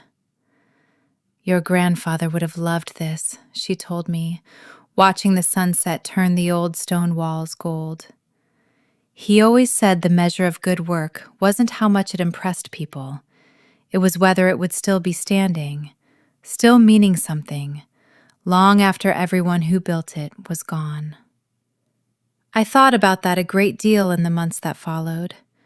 About legacy, not as something inherited, but as something built, piece by people willing to do the difficult, patient work that easier paths always tempted you away from. Bianca's son, whom she named Wallace after our grandfather, a choice that made my grandmother cry harder than I'd ever seen her cry in my life, turned one that following spring. We celebrated at my grandmother's house in River Oaks, a small gathering compared to the extravagant, photograph-ready parties my mother used to throw for every milestone in Bianca's childhood. Just family now, in the truest sense of that word. The people who had actually shown up for each other rather than for an audience. Bianca had moved into a modest townhouse near the Heights that year, funded partly by a settlement from the class action suit against Novachain's remaining assets, which had returned a small fraction of what investors originally lost, and partly by a part-time interior consulting position I'd created for her at Ivory and Oak. Nothing handed to her without merit, I want to be clear, but a genuine role suited to the surprisingly sharp eye for design she'd apparently had all along, buried for years under a life that never asked her to develop any skill beyond looking good on someone else's arm. Watching my sister blow out a single candle on her son's smash cake, laughing for real, without any performance behind it, without checking to see who was watching or what our mother might think. I understood how far we'd both traveled from that valet stand outside Brennan's. Neither of us had asked to be raised the way we were. Neither of us had chosen the roles our parents cast us in before we were even old enough to understand we'd been given a script at all. But we had each, in our own very different ways, finally started writing something new. My grandmother held her great-grandson for most of that afternoon, humming something low and wordless under her breath. And at one point, she caught my eye across the room and gave me the smallest, most satisfied smile I'd ever seen on her face.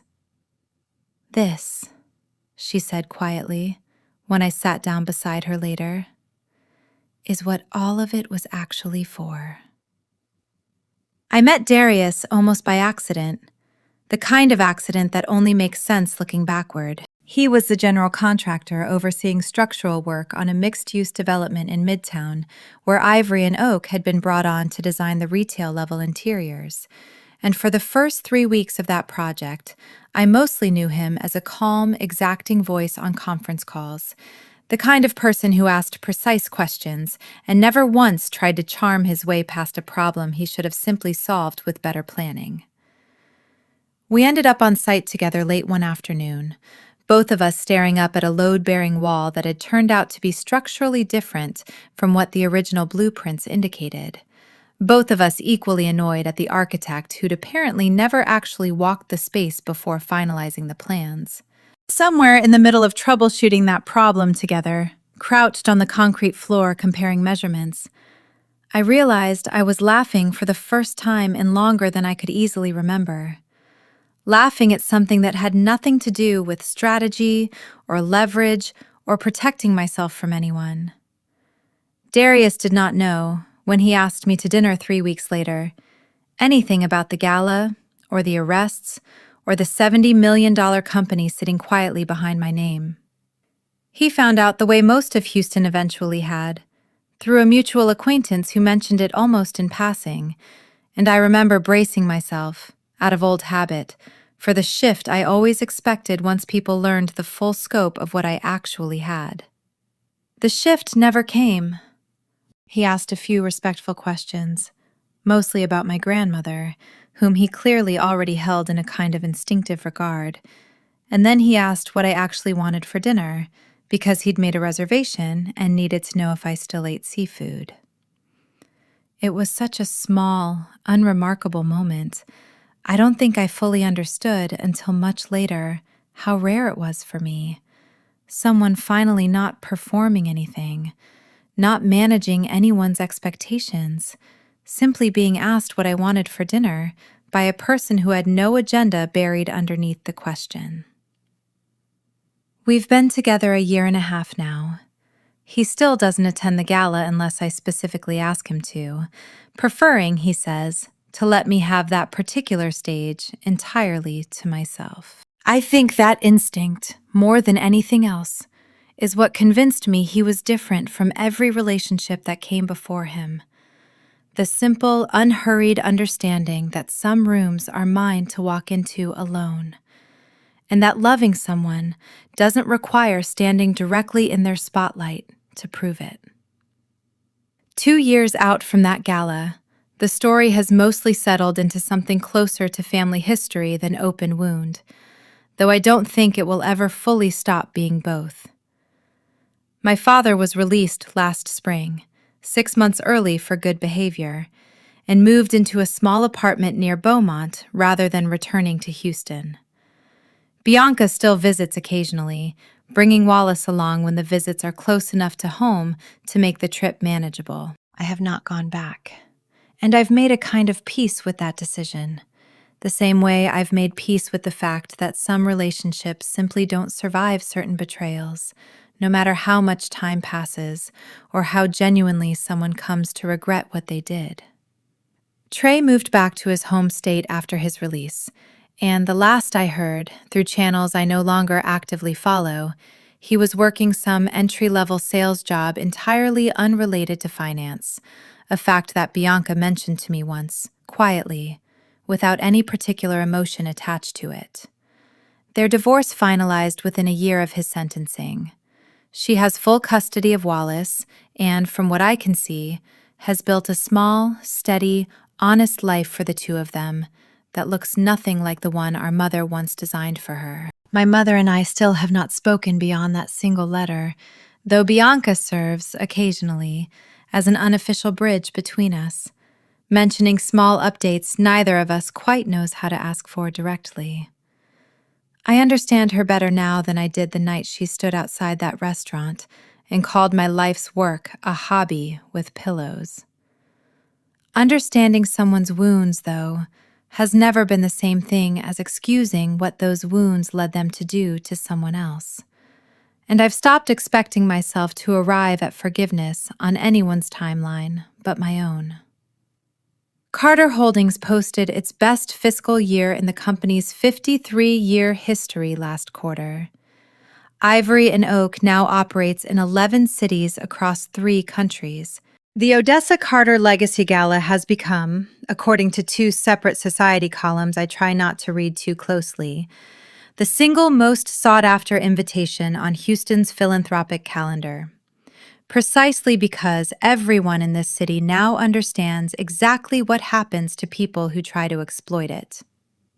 My grandmother, at 81, still comes into the office twice a week, ostensibly to review quarterly reports, though I suspect it's mostly because she likes watching what we've built continue to grow without her needing to hold every piece of it up herself anymore.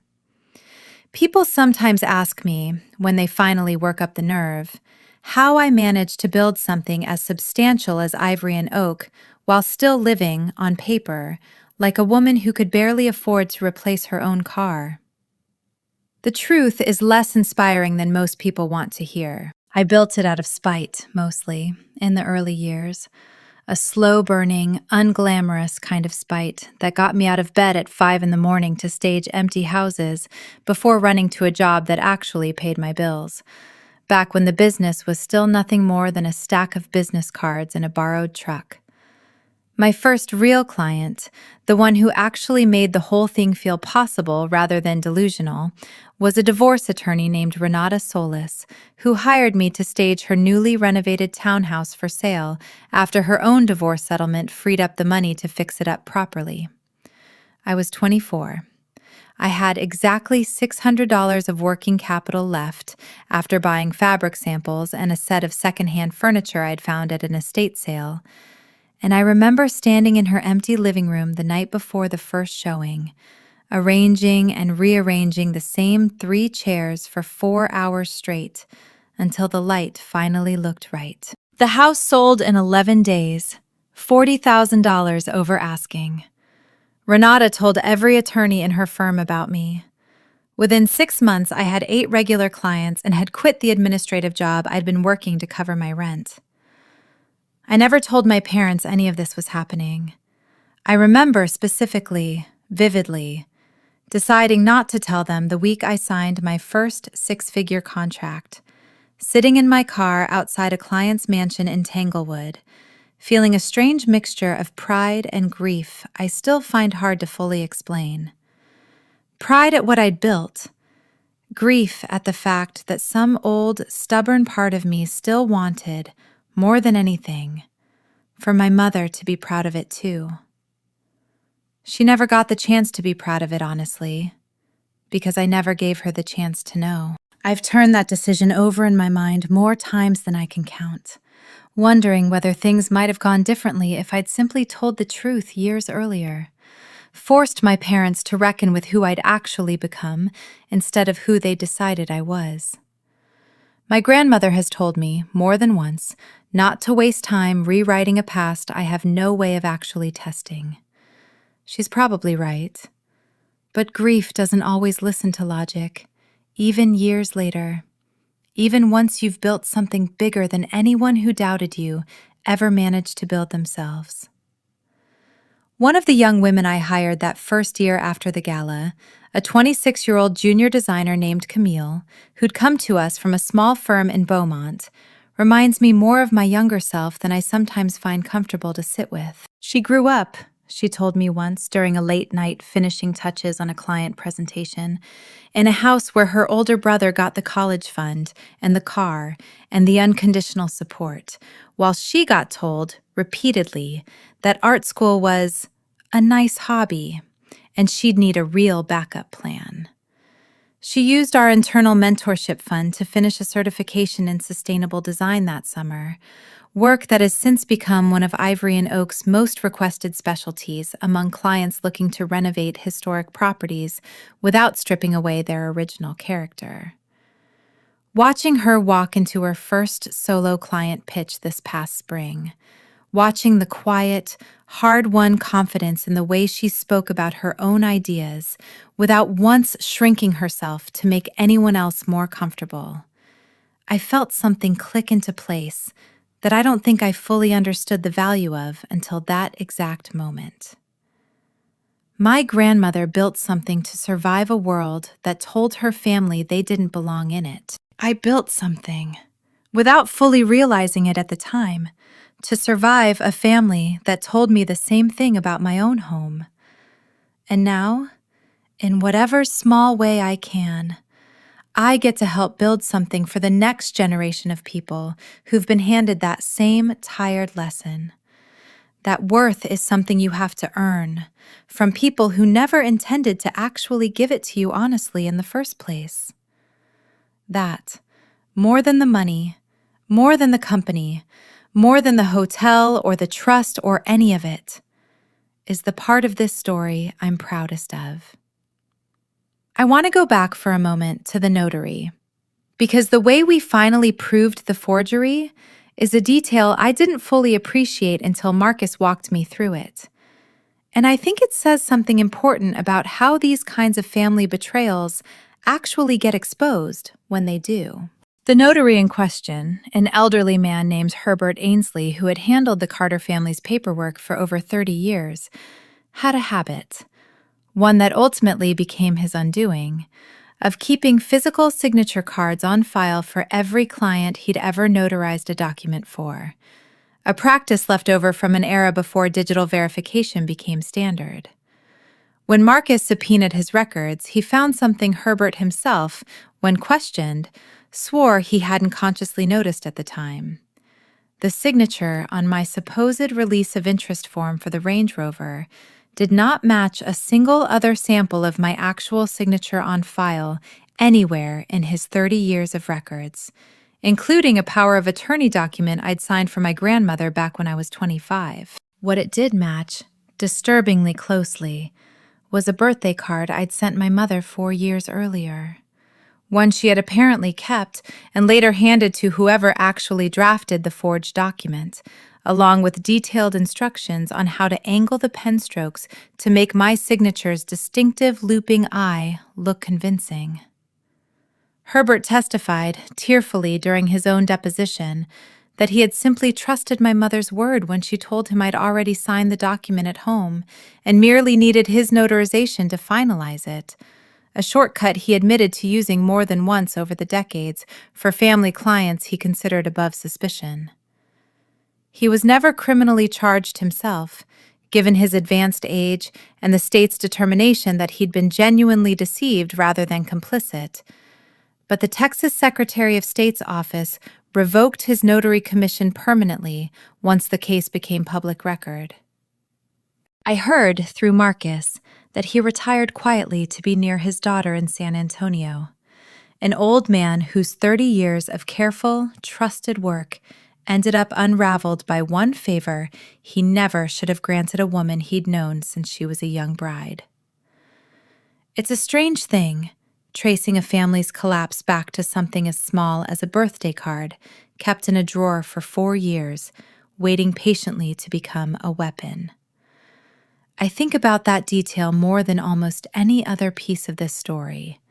How ordinary the tools of betrayal usually are, hiding in plain sight among all the ordinary, sentimental things we save without ever imagining they could someday be turned against us.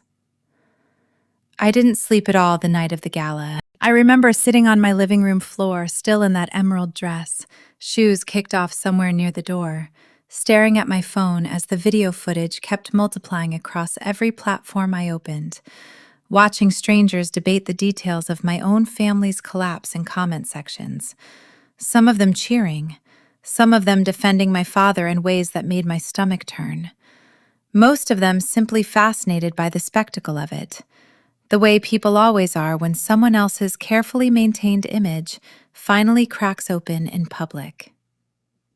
My grandmother called around 1 a.m, her voice steadier than mine but carrying, underneath the composure and exhaustion I rarely heard from her. "You did well tonight," she told me.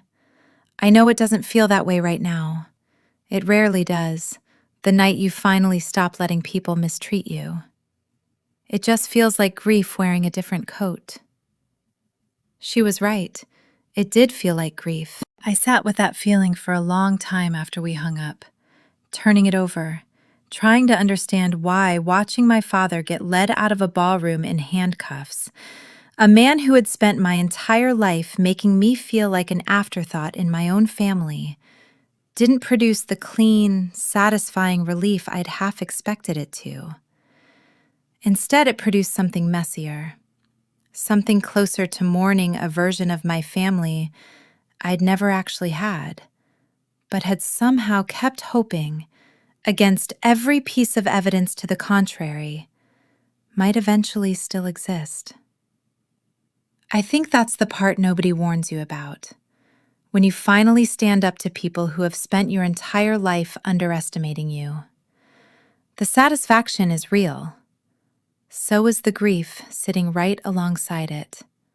And you don't get to choose which one shows up first, or how long the other one lingers once the cameras and the comment sections have all moved on to somebody else's story. A financial journalist named Rosalind Okafor reached out to me about 4 months after the gala, working on a longer feature for a national business magazine about family-run companies and the particular vulnerabilities that come with mixing bloodline succession and unchecked authority. I almost turned her down. My grandmother, somewhat surprisingly, encouraged me to say yes. "People deserve to understand how this kind of thing actually happens," she told me. "Not the dramatic version everyone already saw on their phones. The slow, boring, procedural version. The bylaws nobody reads closely enough. The family members who trust the wrong signature. The years it takes before anyone notices the pattern.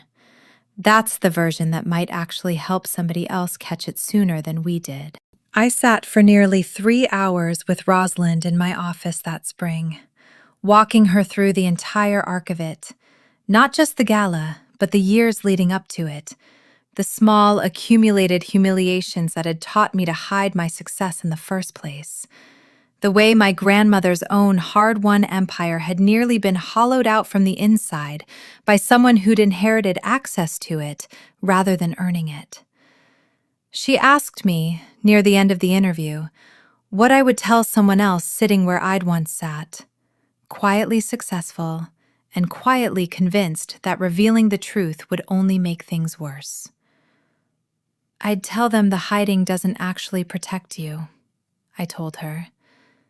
"It just delays the moment your family finally shows you who they really are." Mine showed me at a valet stand outside a steakhouse.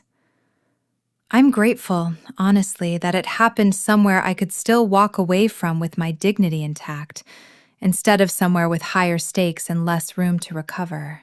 The article ran that summer under the headline, "The Inheritance Nobody Wanted to Talk About." And for a strange, surreal week or two, I fielded messages from strangers across the country telling me pieces of their own family's version of the same story. Siblings who'd been quietly written out of businesses, adult children discovering forged signatures on documents they'd never seen, elderly parents whose trust had been exploited by children they'd spent a lifetime believing they could count on. I didn't respond to most of them individually, but I read every single message.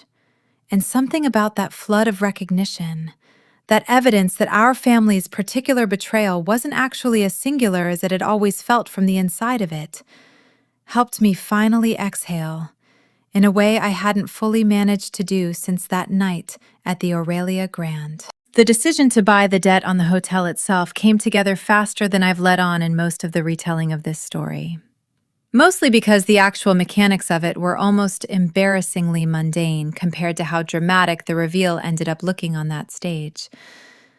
Marcus had mentioned the defaulted mortgage almost in passing during one of our early strategy sessions, a footnote buried in his broader research into the Aurelia Grand's ownership group, which had been quietly struggling since a botched renovation 2 years earlier left them carrying debt they could no longer service comfortably.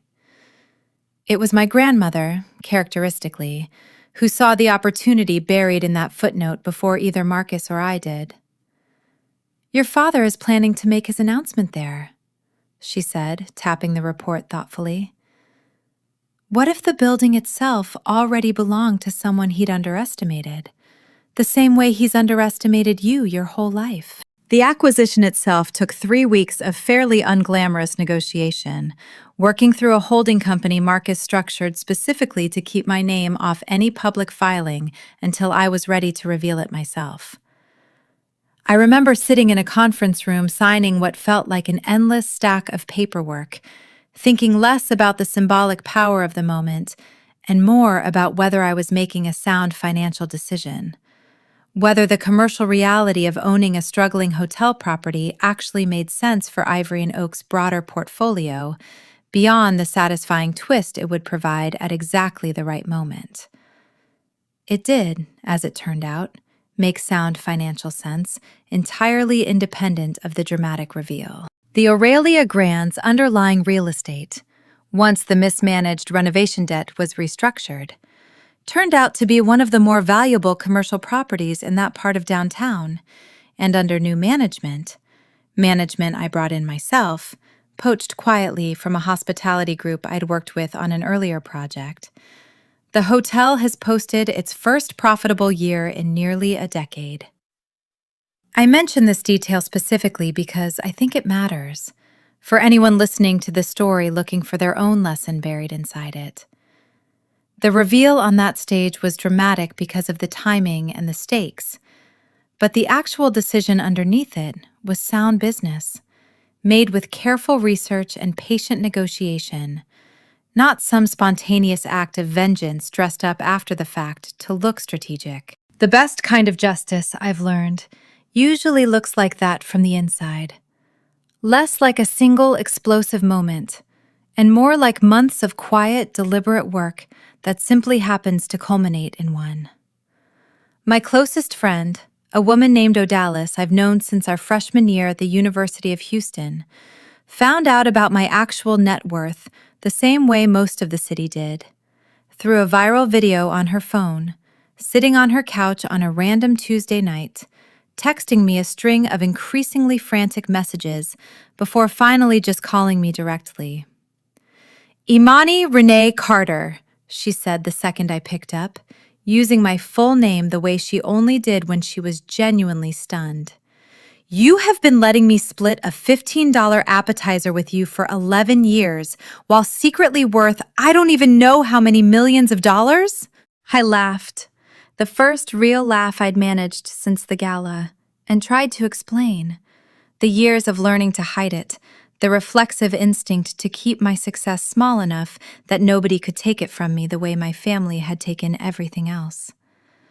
Odalis, to her enormous credit, sat with that explanation for a long moment before responding. "I get it," she finally said. "I really do. But Imani, I want you to hear me say this, because I don't think anyone in your actual family ever has.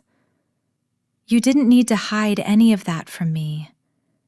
You never needed to hide it from anyone who actually loved you for reasons that had nothing to do with what you could give them." That conversation stuck with me longer than almost any other single moment in the entire aftermath of that gala. Longer even than the arrests themselves. It forced me to reckon with something I'd never fully let myself examine. How much of my instinct to hide had actually been protecting me from my family specifically, and how much of it had quietly, unfairly, bled into every relationship in my life, teaching me to keep even the safest people at arm's length, just in case. I've worked hard in the time since to unlearn that particular habit, at least with the people who've genuinely earned the right to know me fully. Odalis was the first person I told, once the dust had properly settled, about Darius, about the mentorship fund, about every quiet, unglamorous decision I've made since that night that had nothing to do with proving anything to my parents, and everything to do with simply building a life I actually wanted to live inside of. I think often, these days, about the particular kind of loneliness that comes from being successful inside a family that refuses to see it.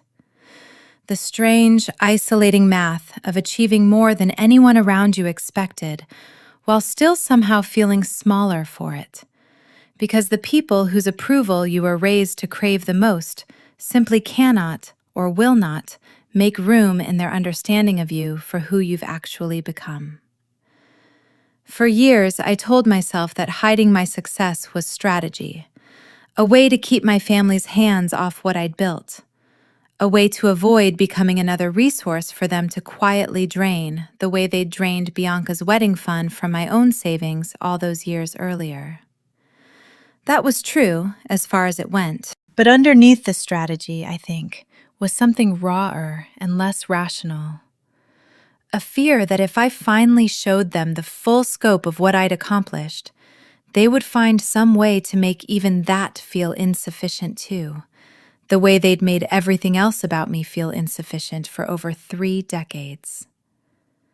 Standing on that stage at the Aurelia Grand, microphone in hand, watching my father's face go pale as I told 500 strangers exactly who I actually was, I finally understood something I wish I'd understood a decade earlier. Their inability to see my worth was never actually a referendum on whether that worth existed. It was a reflection of exactly how narrow, how conditional, how transactional their entire understanding of value had always been. Narrow enough that a woman clearing 7 figures a year could still be dismissed, to their faces, as somebody who merely arranges throw pillows, simply because acknowledging otherwise would have required them to admit they'd misjudged me for the entirety of my life. Some families never make that admission, no matter how much evidence eventually piles up in front of them. Mine certainly didn't, not willingly, not until a federal indictment forced the issue. I've stopped waiting for an apology that acknowledges the full scope of what I built despite them, rather than merely what I built after everything finally came crashing down. That apology may never come. I've made my peace, mostly, with the possibility that it won't. There was a moment, about 10 months after the gala, when I genuinely thought I might lose my grandmother too, and it remains, even now, the single most frightening stretch of this entire story, dwarfing even the confrontation on that stage. She'd been experiencing a persistent fatigue for weeks that she dismissed, characteristically, as simply the natural toll of age catching up with her. until a routine checkup revealed a heart arrhythmia serious enough that her cardiologist insisted on immediate hospitalization. I remember the specific, hollow terror of getting that call from Marcus, driving to Memorial Hermann faster than I should have, sitting beside her hospital bed while machines beeped steadily around us, and trying not to imagine a version of my life, of the company, of the foundation, without her sharp, steady presence anchoring all of it. She recovered, eventually, after a procedure to correct the arrhythmia and several weeks of a recovery she treated with visible, barely contained impatience. But the scare reshaped something in both of us. She began, in the months that followed, insisting on a formal succession structure for Carter Holdings that went beyond the emergency trust amendment she'd rushed through before the gala. A properly vetted board governance model, redundant financial oversight built into every layer of the company, systems designed specifically so that no single person's judgment, not even mine, not even hers, could ever again single-handedly determine the fate of everything the family had built. I nearly lost this company once to a man I trusted simply because he shared my blood. She told me from that hospital bed, her voice weaker than I'd ever heard it, but no less certain. I will not risk losing it a second time simply because I was too stubborn to build something that could survive me properly. I sat with her for most of those weeks, working remotely from a chair beside her bed, and something about that stretch of time, stripped of galas and headlines and legal proceedings, reduced to the simple, unglamorous work of making sure the woman who'd rebuilt my entire understanding of what my family could look like actually recovered, clarified for me, more than anything else in the 2 years since that night at the Aurelia Grand, exactly what all of it had actually been for. Not the company, not the money, not even the justice, satisfying as it had been to watch play out. Just her, sitting up in a hospital bed 3 weeks later, sharp and irritable and very much alive, complaining that the hospital coffee tasted like dishwater, and demanding someone bring her a proper cup from home. Priscilla Odom, the forensic accountant whose careful work first uncovered the shell companies, now runs a small independent practice specializing almost entirely in family business fraud. Work, she told me over lunch last spring, has quadrupled since our case became public. Marcus Reyes still serves as general counsel for Carter Holdings and has become, in the years since, something closer to an uncle than an attorney. A fixture at every holiday gathering my grandmother hosts.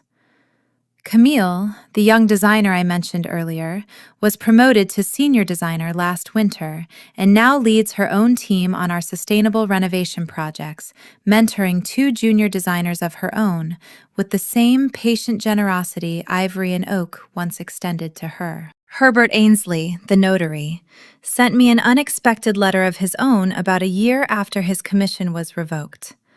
An apology I hadn't asked for and honestly hadn't expected, explaining in careful, old-fashioned handwriting how deeply he regretted the trust he'd misplaced in my mother's word over the physical evidence sitting right in front of him. I wrote back, eventually, telling him I understood how easily good judgment can be exploited by people who've spent a lifetime cultivating exactly the kind of trust required to get away with it. I don't know if that letter brought him any real comfort. I hope it did. Everyone in this story, in their own way, ended up somewhere they never expected to land the night my mother stood outside that restaurant and decided my career wasn't worth a Range Rover. Some of those landings were consequences. Some were second chances, hard-won and carefully rebuilt. I try, most days, to remember that the difference between the two usually comes down to whether a person was actually willing to look honestly at what they'd done, rather than simply managing the fallout of finally getting caught. People ask me sometimes, in the comments under interviews or in messages that find their way to me through the Foundation's contact page, whether I ever feel guilty about how thoroughly I dismantled my parents' life that night. The arrests, the eviction, the divorce, the very public collapse of everything my mother spent 40 years constructing. It's a fair question, and I've thought about it more than I probably let on in most of the retelling. The honest answer is that I feel the guilt in waves, unpredictable and rarely convenient, usually triggered by something small and unexpected rather than anything dramatic. A commercial for a steakhouse that reminds me of Brennan's, a woman at the grocery store wearing the same perfume my mother used to wear, my nephew Wallace asking, with the blunt honesty only a small child can manage, why he doesn't have a grandpa who comes to his birthday parties the way his friends do. I don't think that guilt means I made the wrong decision. I've come to understand it, instead, as simply the cost of choosing accountability over comfort. A cost nobody warns you about clearly enough when they're cheering you on to finally stand up to a family that spent your whole life making you smaller. Standing up for yourself doesn't erase the years of history underneath the betrayal. It doesn't undo the fact that these were, whatever else they became, the people who raised me, who taught me to walk and drove me to my first day of school, and sat in a hospital waiting room the night I had my appendix removed at 14.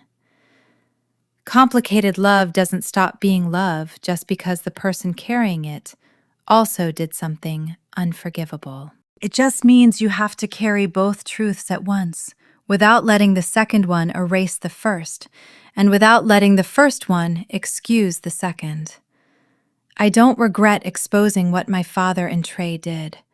I don't regret walking away from my mother or taking as long as I have to even consider whether there's a version of a relationship with her worth rebuilding.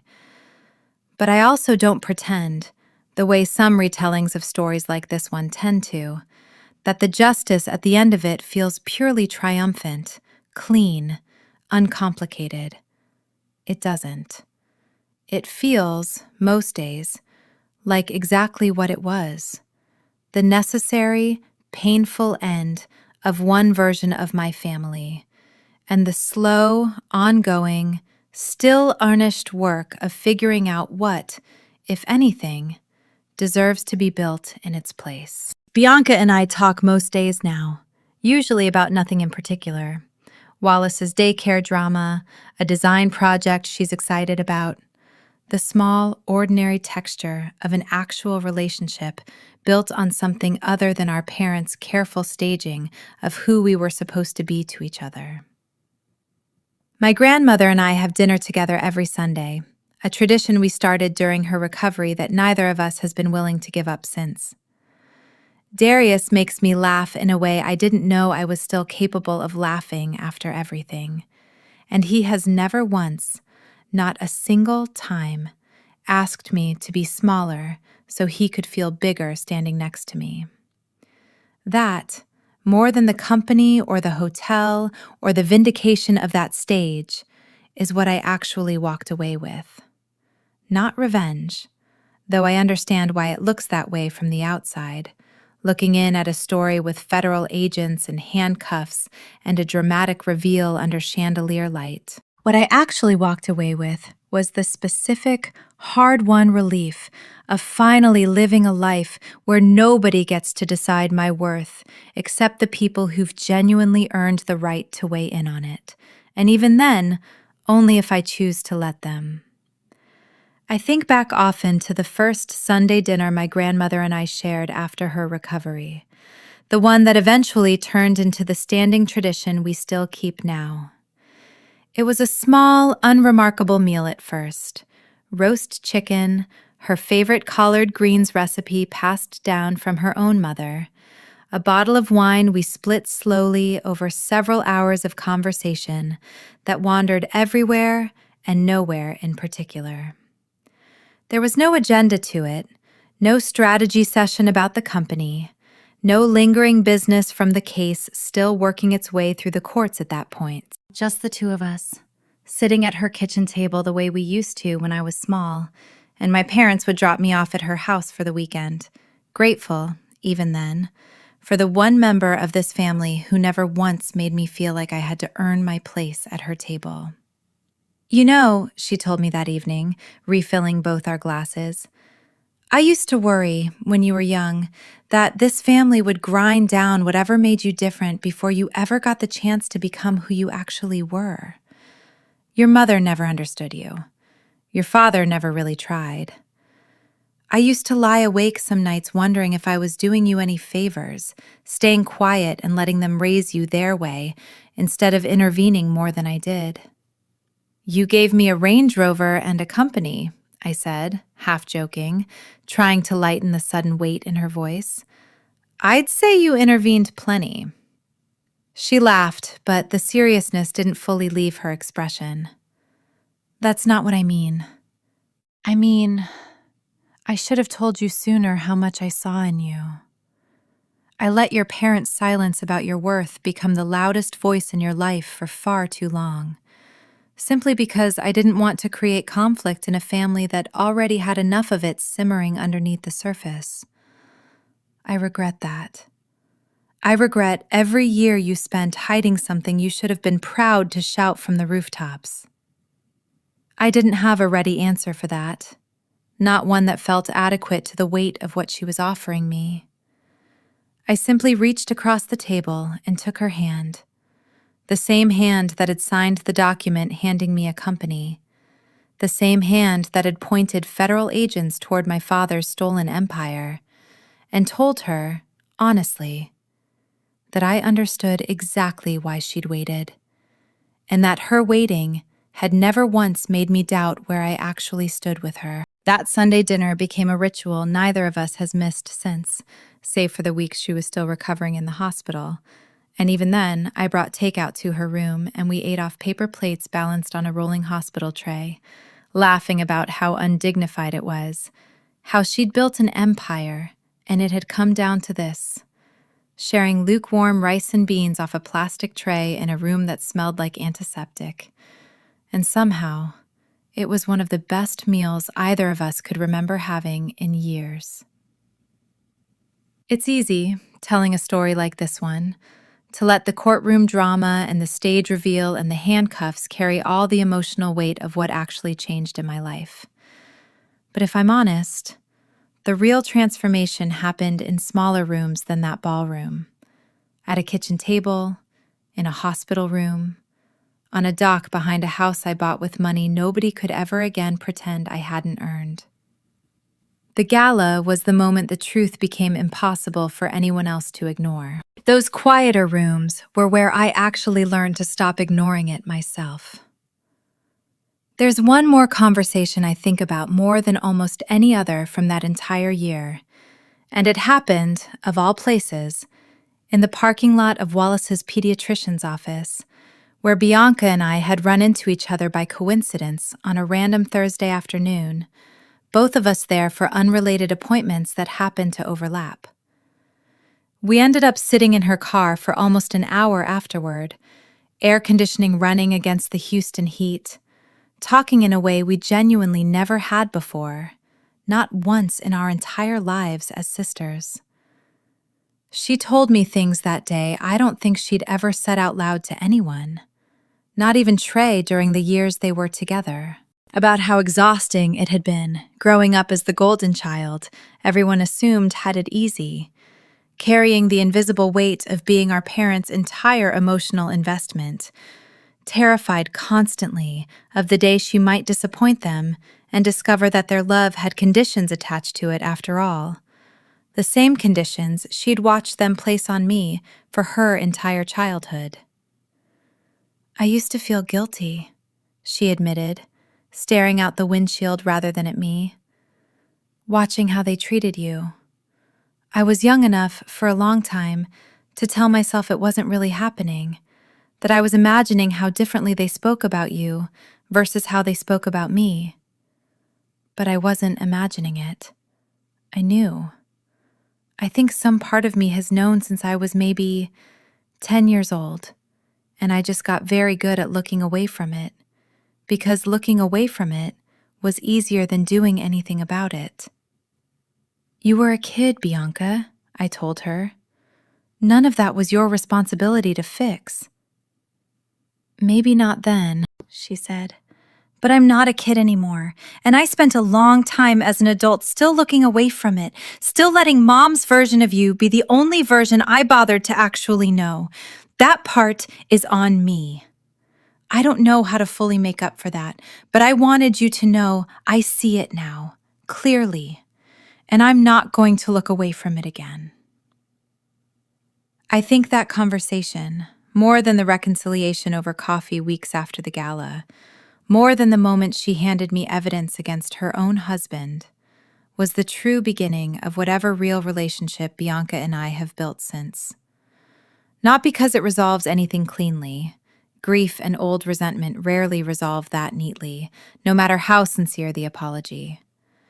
But because it was the first time either of us had ever been fully honest with the other about what it actually felt like living inside the family our parents constructed, from both sides of that carefully maintained divide. We sat in that parking lot until Wallace started fussing in his car seat, demanding attention neither of us could keep withholding from him in favor of a conversation 11 years overdue.